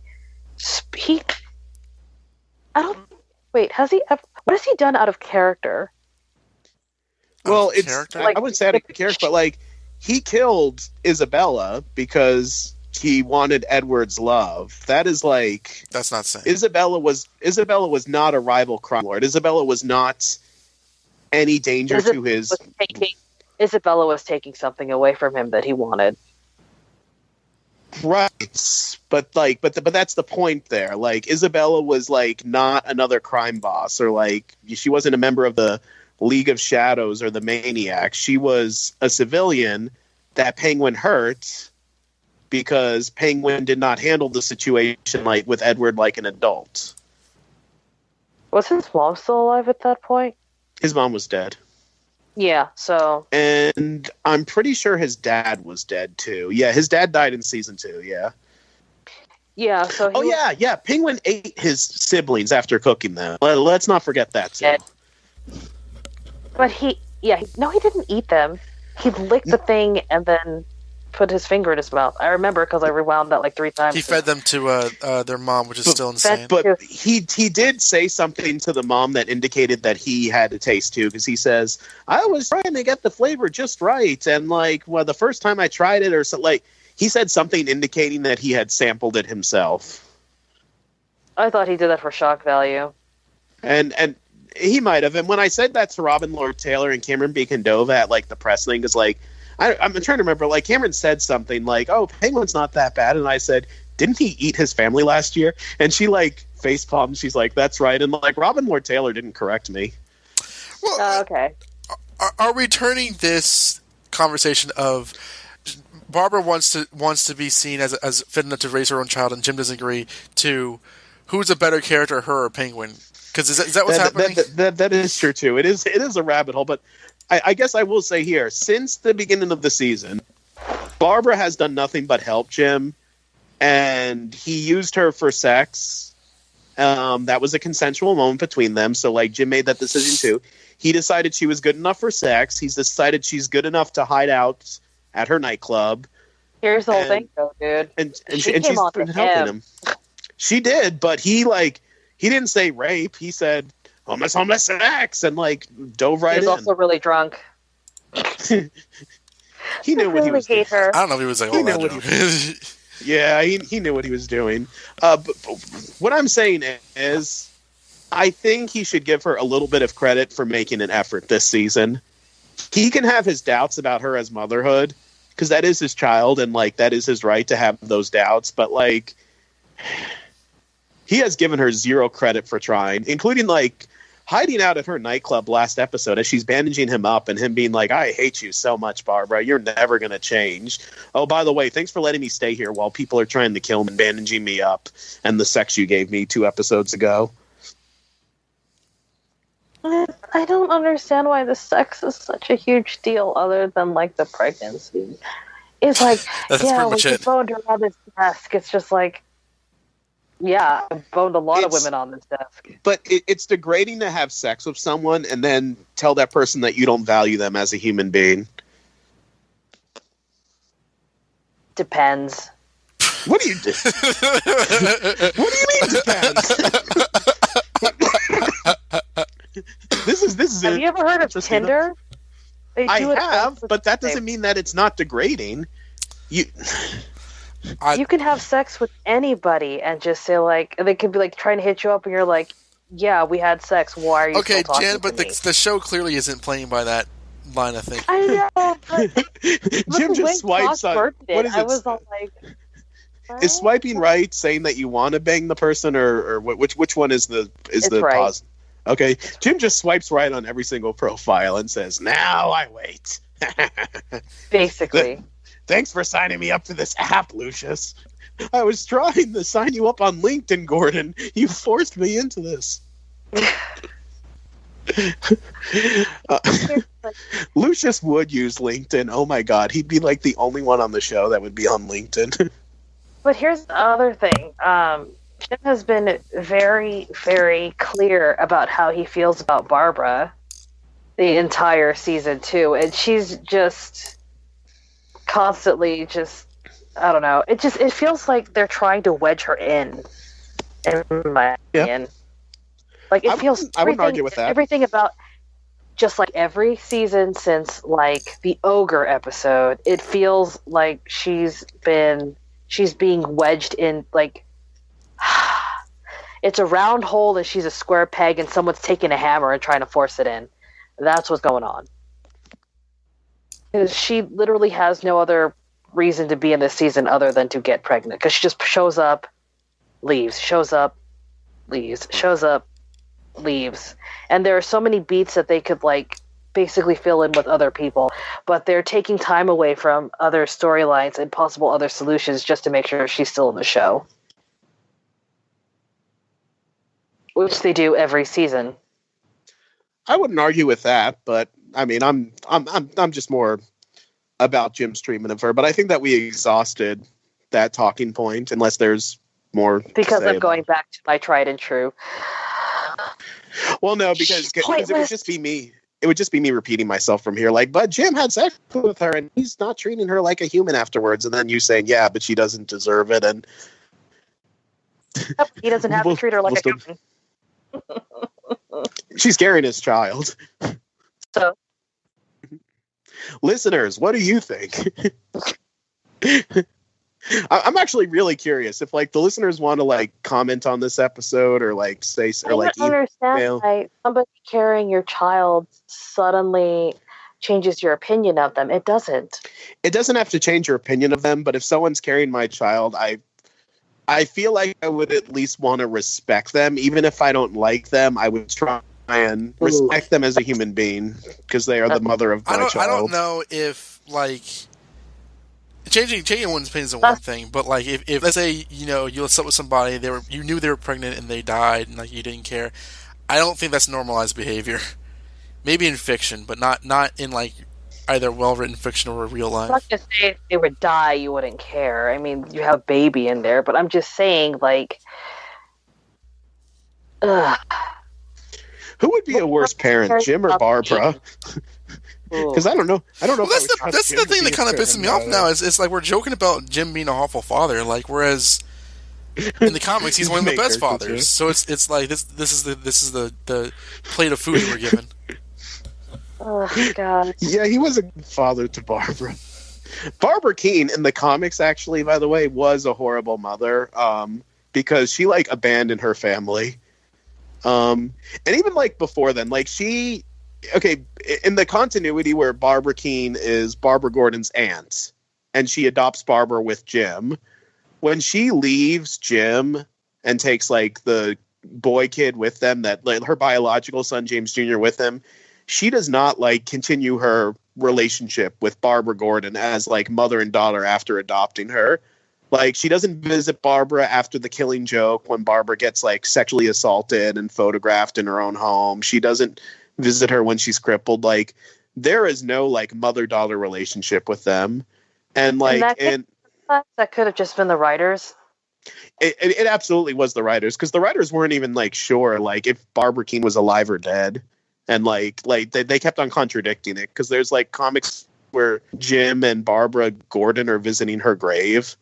And it's like weird, but then like it turns out she's alive, and Barbara will like reference her mother, and it is inconsistent. But when in the Scott Snyder's like James Jr. story, what was it called, The Black Mirror, when James Jr. poisons Barbara Keene, like his mother, and Barbara Gordon is like there examining her, there is like no familiarity between the women. She's like, oh yeah, like Barbara Senior, like sure needs some fluids in her right now. She's not like, oh my God, my mom, like blah, blah, blah. Even if that's not her biological mom in that continuity, that is the woman that adopted her and then abandoned her. And then in the New 52, they like established that Barbara Keene, when they were biological mother and daughter, Barbara Keene abandons her too. Which I know none of this is helping my argument about Barbara on the show getting the benefit of the doubt, but like it is worth noting that Barbara Keene in the comics, horrible mother. Like, she abandoned her family in the New 52 because like her 10-year-old son said, I'm going to kill everyone in the family if you don't leave us. So she left instead of, I don't know, telling her 10-year-old son, you're going to therapy, or like, no, I am your mother. That run was so bad. That run was so I also kind of feel like the way that Barbara has been consistently written over the last 4.5 years, not this season, but the last 4.5 years, the moment she was just kind of done with the child, she would just, like you say, abandon it and leave it someplace else to get right. Like, just leave it on Jim's doorstep and it's like, yeah, whatever, you and Lee raised this. I could see her doing that, this version of Barbara. I would still argue that she deserves a chance, but like, yes, like if the show wasn't ending this year and like this was like season 5 of like 9 or something, and like there was a season 6 episode where like Barbara Keene like leaves the baby in a basket on the JCVD like headquarters, I would not say that was out of character at all. I would not be surprised. Yeah, because she kind of just, I don't know. every time I think she gets character development, they just knock her back to like being boring. It would be so interesting to watch like the first season again, where she was like cocktail dress in her like $3 million apartment. Like, Jim, who is this strange man at the door? You know, like the old days of the show. Also, I secretly smoke pot and have sex with Renee Montoya. Weren't they on a break? Yeah, it was weird. The whole thing was weird. Yeah. So moving on from the Gordon love triangle, unless you guys have anything more to say about that. No. Any thoughts on Selena this episode? Selena, Oswald, and Nigma. Like, I don't have a lot to say about Nigma. You know, he was Nigma. I liked when Alfred talked Selena into helping Bruce out of like not killing Penguin. She goes off, and then Penguin says, "I should thank you."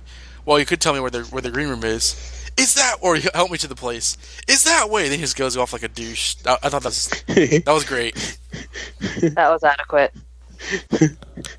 I love that, but the scene bothered me because like Alfred's like, Master Bruce, Jeremiah's alive and he's after Master Bruce. He needs your help. So Selena like goes, and it's like, tell her where to go. Tell her like she doesn't know how to find him. She obviously knew because of the way in which she was saying. Because of OTP. Apologies to Jordan Valdez. Because of Batcat from the first kiss to the last. I really he's one of our biggest fans. That was done out of love, not out of mock. Oh. I really feel like she knew where to go because it was the anniversary of his parents' death. Was it the anniversary? I don't think it was the anniversary. It wasn't? Isn't? I think he just did it for no reason. Which, if you go, it was a very important night for your parents. Like he kept emphasizing it over and over and over. Because they're redoing the night. Which, if you go back to the episode where Selena stabs Jeremiah, that was episode 4, right? Yeah. Yeah, Dom points out to me that like Jeremiah says under his breath, he's gonna love it. He's gonna love it. No, he'll hate it. No, he'll love it. And now we know what he was talking about. Yeah. His gift for Bruce. So. I love Jeremiah so much. He was so good. I was sweet the entire episode. Mm-hmm. So anyway, yeah. Selena, I like her helping Bruce to kind of like atone for what she said 2 episodes ago about, I didn't care when your parents died, which she was lying about anyway. I really like that she got to actually move this time instead of just watching. She got to actually, now that she knows who he is and has an emotional attachment to this kid, it's not just like being someone who's just there. She has like an emotional stake in the events that happen on this night versus that night. You have to remember back then she wasn't really a fighter like she is now. Yeah, she got captured a lot in those early episodes, and she was just mostly, she would run. She would kind of like strike and run. And I also love that she was the one who did something. Like Bruce did actually move, but he would not have made it in time. And she was the one who showed up and then showed, hey, I'm here. And then, they had that exchange. This night is different than that night. Way and different. She says Leslie Tompkins, and in the comics, Leslie and Selena had like a friendship for a little while. Her dear friend. Your dear. Let's just call Lee that from now on. Like, whenever we refer to Lee, we'll be like, our dear friend Lee. That would probably get exhausting. Never mind. Saying Lee is a lot easier. Remember when I was like, I'm not calling her Lee, it's Leslie, and look at us now. Oh, I remember Dom was so insistent. I listened back to an old episode, and it was like really funny. He's like, I'm not calling her Lee. That's fucking stupid. I held out as long as I could. It's, yeah. And of course, I was calling him Gim Jordan. because I was like, this is not Jim Gordon. I was like, no, man. My Facebook live. My Facebook live comments. You guys were loving my comments while I was watching the episodes too. Oh no, that was great. I love this. I'm looking through the Reddit like live discussion as we're talking, and someone's like, "Who is this Zorro guy? Is he supposed to be the Joker?" And then like people are like explaining like who Zorro is. Wow. Okay. Barbara's troll game is on point. If we don't have anything else on like Nigma and like Penguin, I'll just read a few Reddit comments and we'll do Futon Critic. Together. Did we talk about their scene together? Whereas like we've done this so many times. I kill you, you kill me, I try to kill you, you try to kill me, sort of thing. And I was like, this is awesome because I don't know, they've said it before, but I just love their chemistry in a room together. It's really great. Like when he was pointing the gun at him. And his finger wasn't even on the trigger. It was on the side of the gun the entire scene. I was all like, Oswald, do you not notice that he's not even really holding the gun? How sad is it that every single person that Oswald has to go to for help, like, wants to kill him? Like, he goes to Selena and that doesn't work. I am glad that Selena was mad about Tabitha's death, because that did bother me how quickly she seemed to get over it last episode. Yeah, that was a good kind of save of like this is her actually being aware of it. This is her rightfully caring about it, threatening Penguin over it, because before there was just talk. It was like no one wants to kill Penguin for Tabitha more than I do. I was like, yeah, you say that, but you know, you're like hanging out with him. Here's a good Reddit comment. Someone said, "What's more iconic?" What?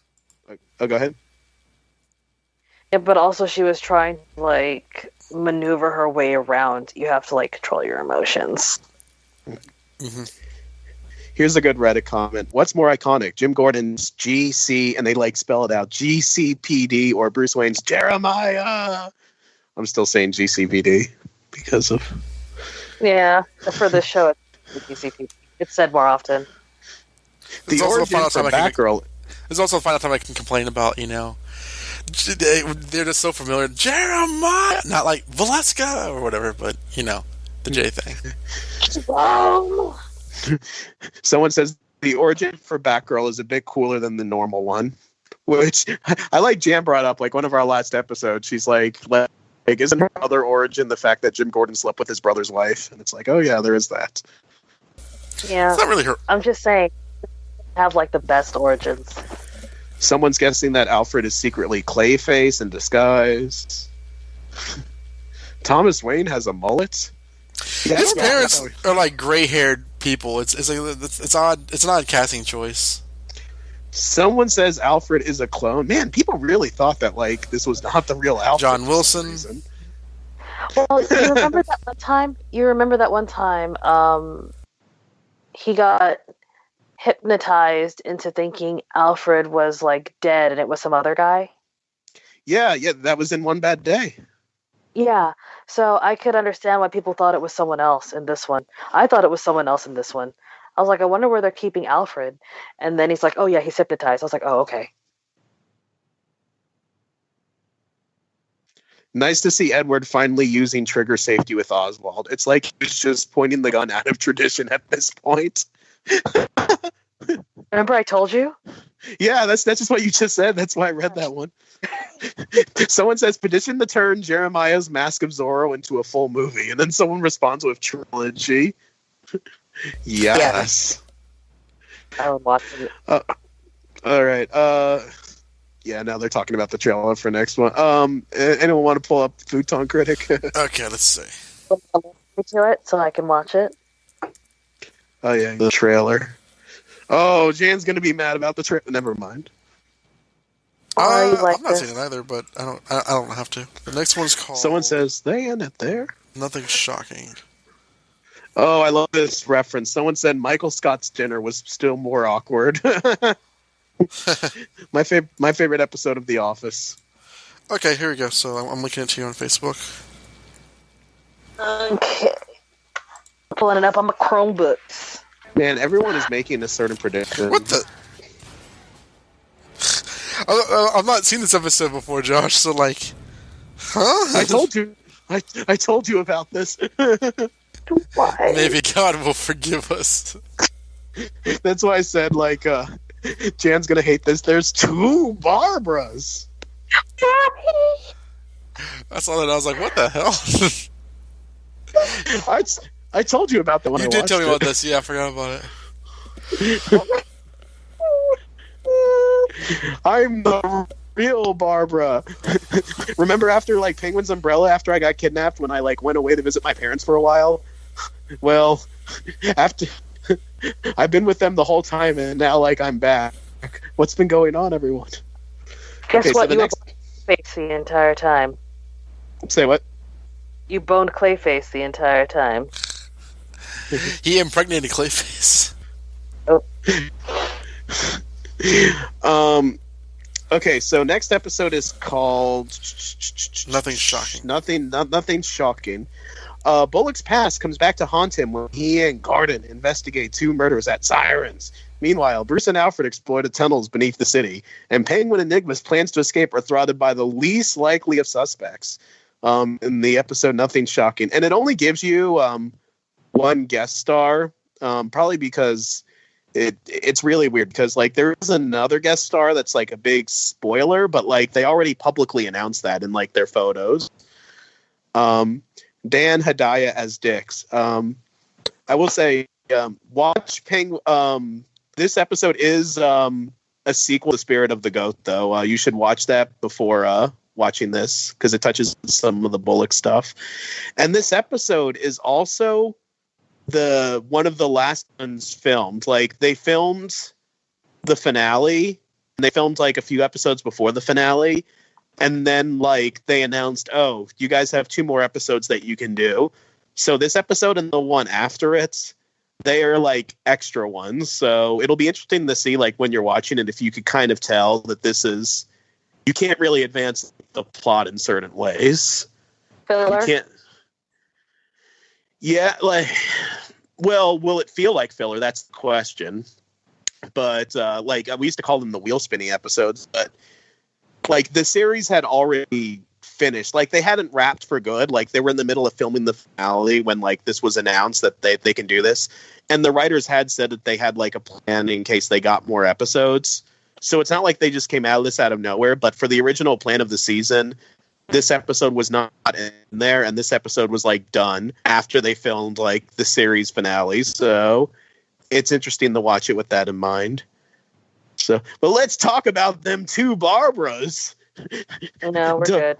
Double your favorite character.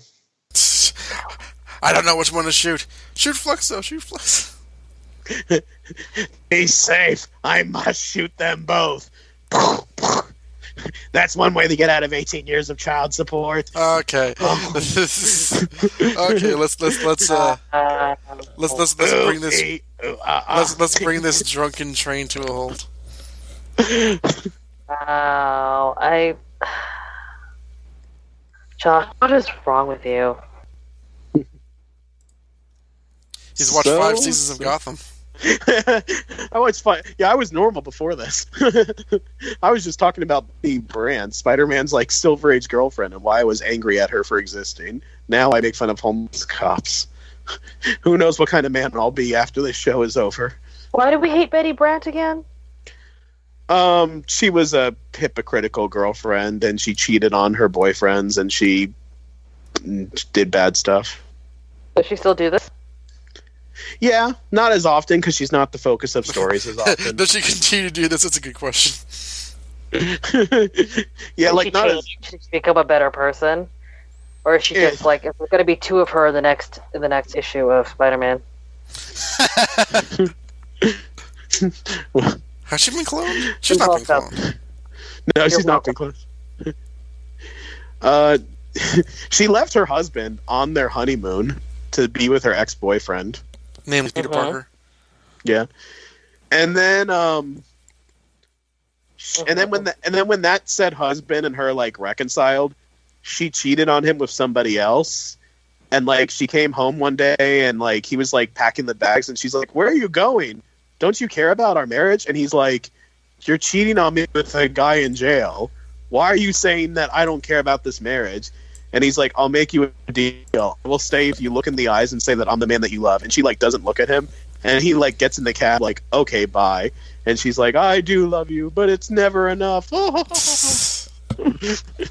So basically, what she needs is a poly relationship because she can't do the single mono thing. That's probably, yeah, I would say so. She'd be very much happy with But also, like, she's very possessive. I have 5 boyfriends who all worship me. But she's very possessive over her boyfriends talking to other women while she, like, dates other men.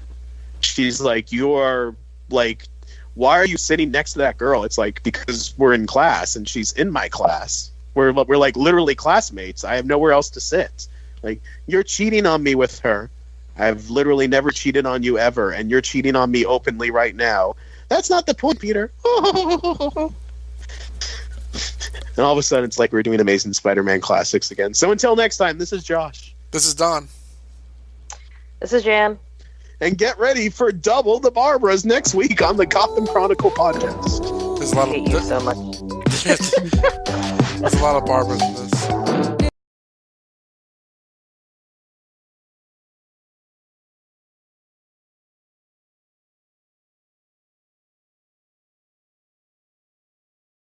Shit! Spider-Man won the Oscar. Yes! Take that!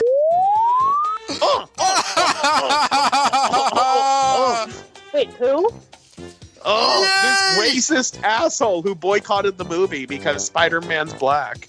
Into the Did Spider-Verse anyone one tell him that he was also Hispanic? Years ago we did, and he's like, and he's gonna be gay too, just you wait. And he looks like It Obama. doesn't have to be all of that. Oh, beautiful. This is all. I wanted this more than Black Panther. Oh, man. Yeah. Black Spider-Man wins. I think I'm kind of with you there. It seriously deserved it, too. Like, Incredibles 2 was alright, but, like, it was the best animated film I saw. For this? Yes! No, I want to get one with the light. Tell me you recorded that. 'Cause I'm half considering leaving that in the bloopers. Yes. Leave it in the bloopers. That's a win. We're a comic book show. Yeah, it's just Into the Spider fucking verse. Oh man. Yeah. What a I still haven't seen it yet. It comes out on a release this Netflix? week. DVD and Blu-ray this week. I really should have watched it in theaters though. I feel really bad about that. I haven't even gone to watch Aquaman, and that's Jason Momoa dripping wet for 2 hours. I want someone to confront like right now to say this movie won an Oscar. What do you have to say for yourself? And he's going to say something about libtards and like You got it. It's almost as if you know him or people like him. He did a YouTube where he talked about his for like a straight minute, and I was like, what the fuck? And how sad he was that it was so small. He was like, Brie Larson hates my well, my is epic, and my is above average, and my is not. Are you kidding? Look, yeah, he was talking about his like he was Trump. He's like, my is above average. My is great. My is not evil. And I was like, shut up! And it's like, but yet I watched him, so who's laughing now, I guess? Yeah, you give him that revenue. I guess I do. You give him all that revenue. I guess I do, yeah. Oh, Josh, Bao won short animated film. Remember that? Yeah, that really weird thing where the mom, who I thought was a dad, ate its kid. Yes. I'm glad. I liked it. It's really funny because a lot of people were like, yes, this resonates with me on a cultural level. And then most white people were like, I have no idea what's going on. like Josh from Left for Tony. Asians were all like, yeah, it's because it's not for you, bitch. That's fine. It doesn't have to be for me. Like, I enjoyed it. I'm not mad at it for existing. I totally thought that was a guy. You thought that until we were on the phone, like hours later, or I think days later, because I saw it a few days after you did. I famously miss a lot of really obvious stuff and lots of movies that Don has to point out to me. I did not realize that Mark Hamill was in Kingsman playing a major character until Don, Stella, and Chris told me. And again, after you had met the man, although he didn't have a beard when you met him. and then there was I saw What Men Want with my sister and my brother a few weeks ago, and I was like, oh man, this actress is familiar. I wonder where I know her from. And I looked, oh, she's freaking Cookie Lion from Empire.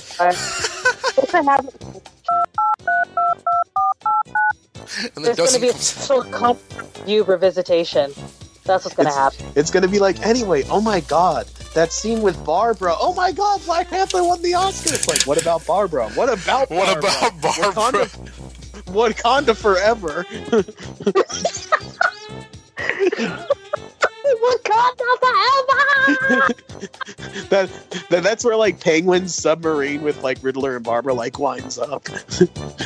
He's now I will take over this country, and they instantly get their asses kicked. And Barbara's I have a glowing hand, I am the demon's head, and they just cut off her hand right then and there, ah! One more word, I shall feed you to my children. Let's get out of here, Scoob! I'm kidding, we're vegetarians. Riddler's what has 6 legs and runs as fast as it can? What? Us! Let's get out of here! Get the fuck out. Sometimes you say things and I just stare at my phone. Oh, I'm sorry. Who was it? Green Book. Are you serious? Green Book? Green Book. No way, really? That's going to be a riot. That's the wrong color.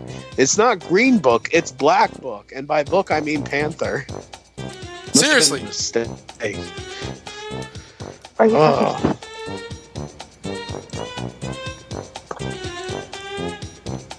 What? No, why? Yikes. Gross. The Academy is trash. Oh! It begins. Oh!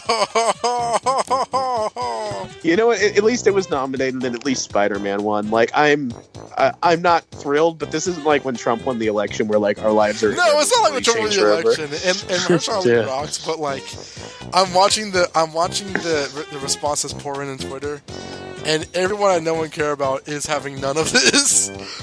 Connie from Steven Universe is what? No, why? Are we sure the envelope didn't say Black Panther? Someone said. Yeah, I'm seeing a lot of gifs, a lot of people angry. Ah, boy. 5 years down the line, we are going to remember Green Book over Black Panther, someone sarcastically says.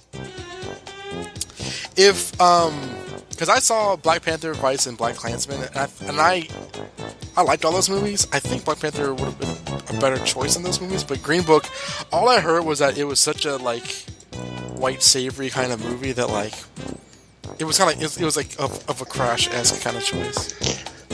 They're both color movies. Maybe the person was just colorblind when they read the thing. I demand a recount. And by recount, I mean I demand we posted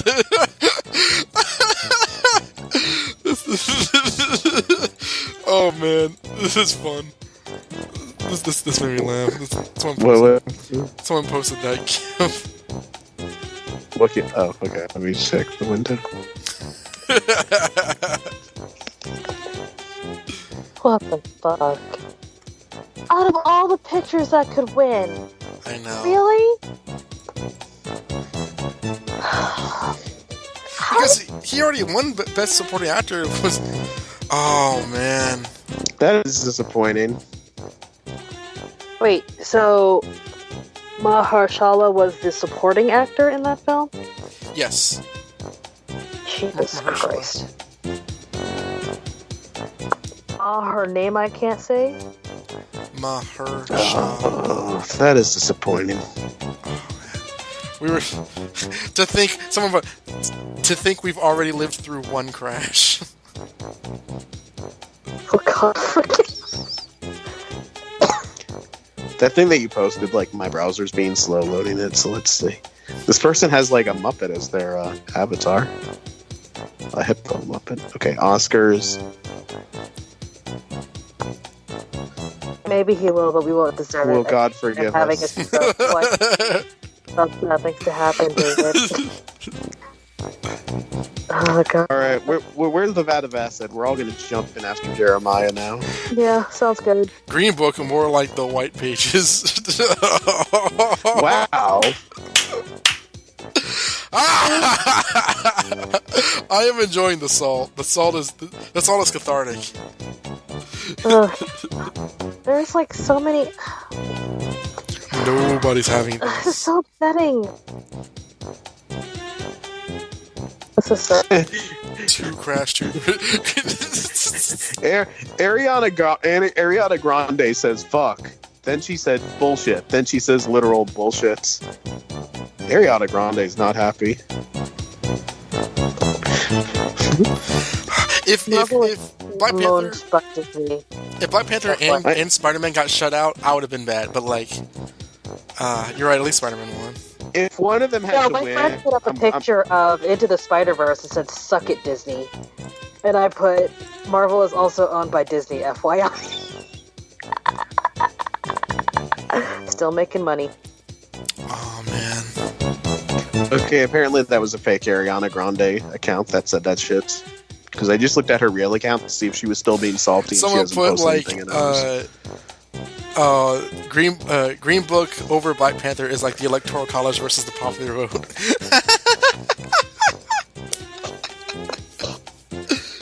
This is why I love the internet. I'd be more disappointed if it wasn't for the salt. The salt is at least making this interesting. This makes me feel better. If everyone's like Green Book hooray, I would have been like, ugh, humanity. No, everybody knows it's bullshit. Everybody knows. Everybody knows. Like, if it was another movie of color, I would not have had a problem. Yeah, Black Klansman, that would have been cool. Black Klansman would have been hilarious. Frickin' Roma, because it's like, it's a raw film. But no, they just went with the Oscar bait. I'm seeing if said anything yet, because he like did not want Black Panther to win because he's a racist son of a bitch. So far, he hasn't said anything. Well, snap me out of existence. Dan Slot says, I don't know what you're all talking about. I shut off the Oscars after the memoriam.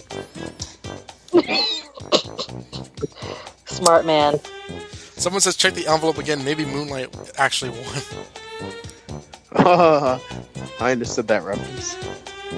Okay, Cap.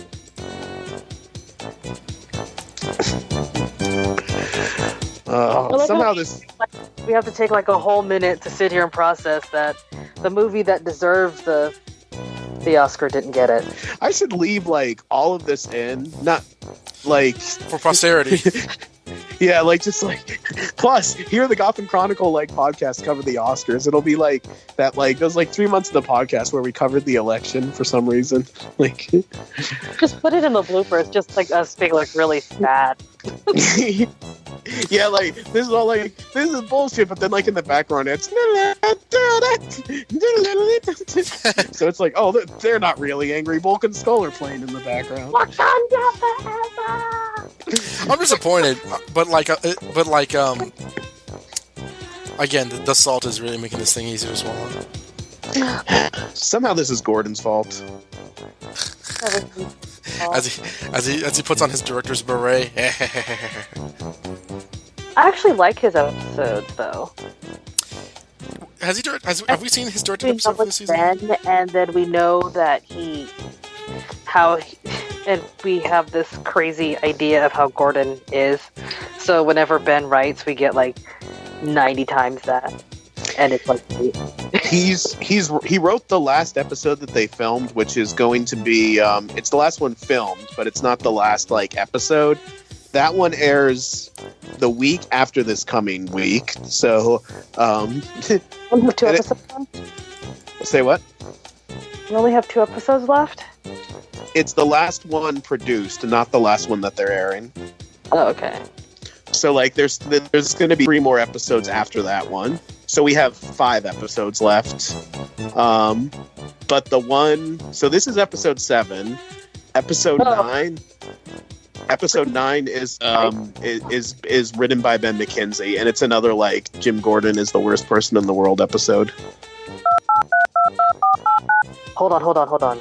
Sam Jackson's reaction when he sees Green Book. Oh, he's the one who announced it? Oh, his face. He's like, wait, Aw. what? Because like he wasn't in that movie, but he like, you know, he's an African American actor from the MCU, and that would have been so I symbolic. thought he already for him to- announced the adapted screenplay because he was hugged by Spike Lee. Yeah, but here's the thing. Like, you play Nick Fury. You're in like almost every MCU film ever, and then they tell you to go and announce the thing, and then it's Green Book.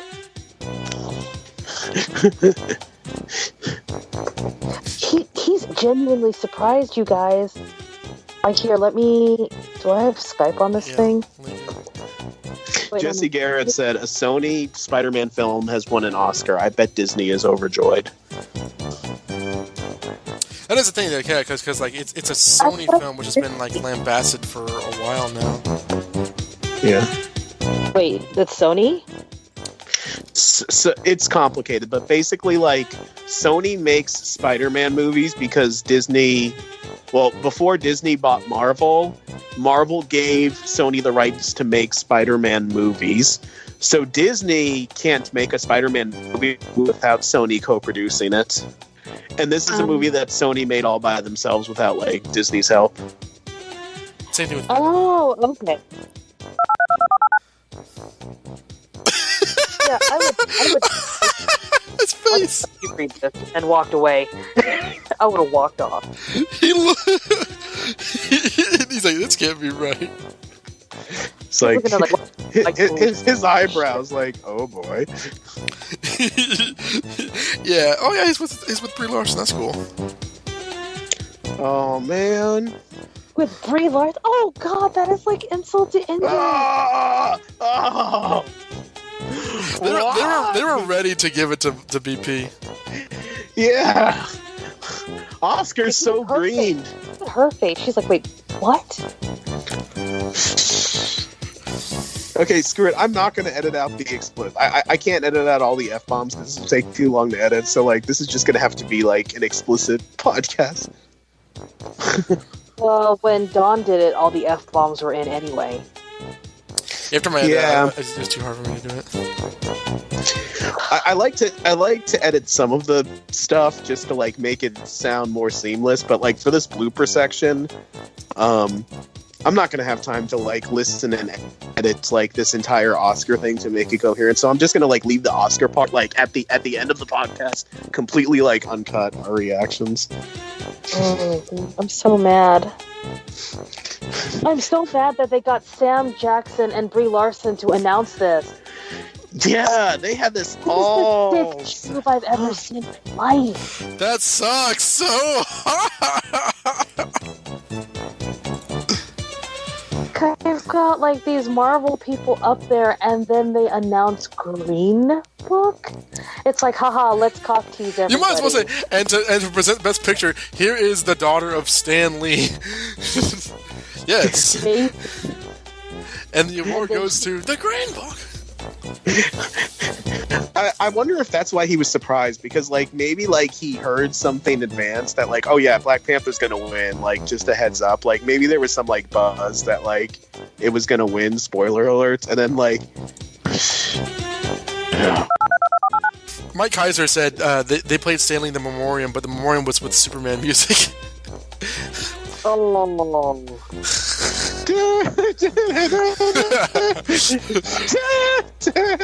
The greatest sin. Dun, dun. In memoriam. It's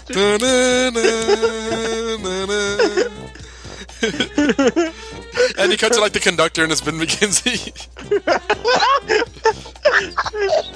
Excelsior! I'm still recording. That's in there. Thank God. It's like you lost it. Okay, now I'm pressing stop and starting.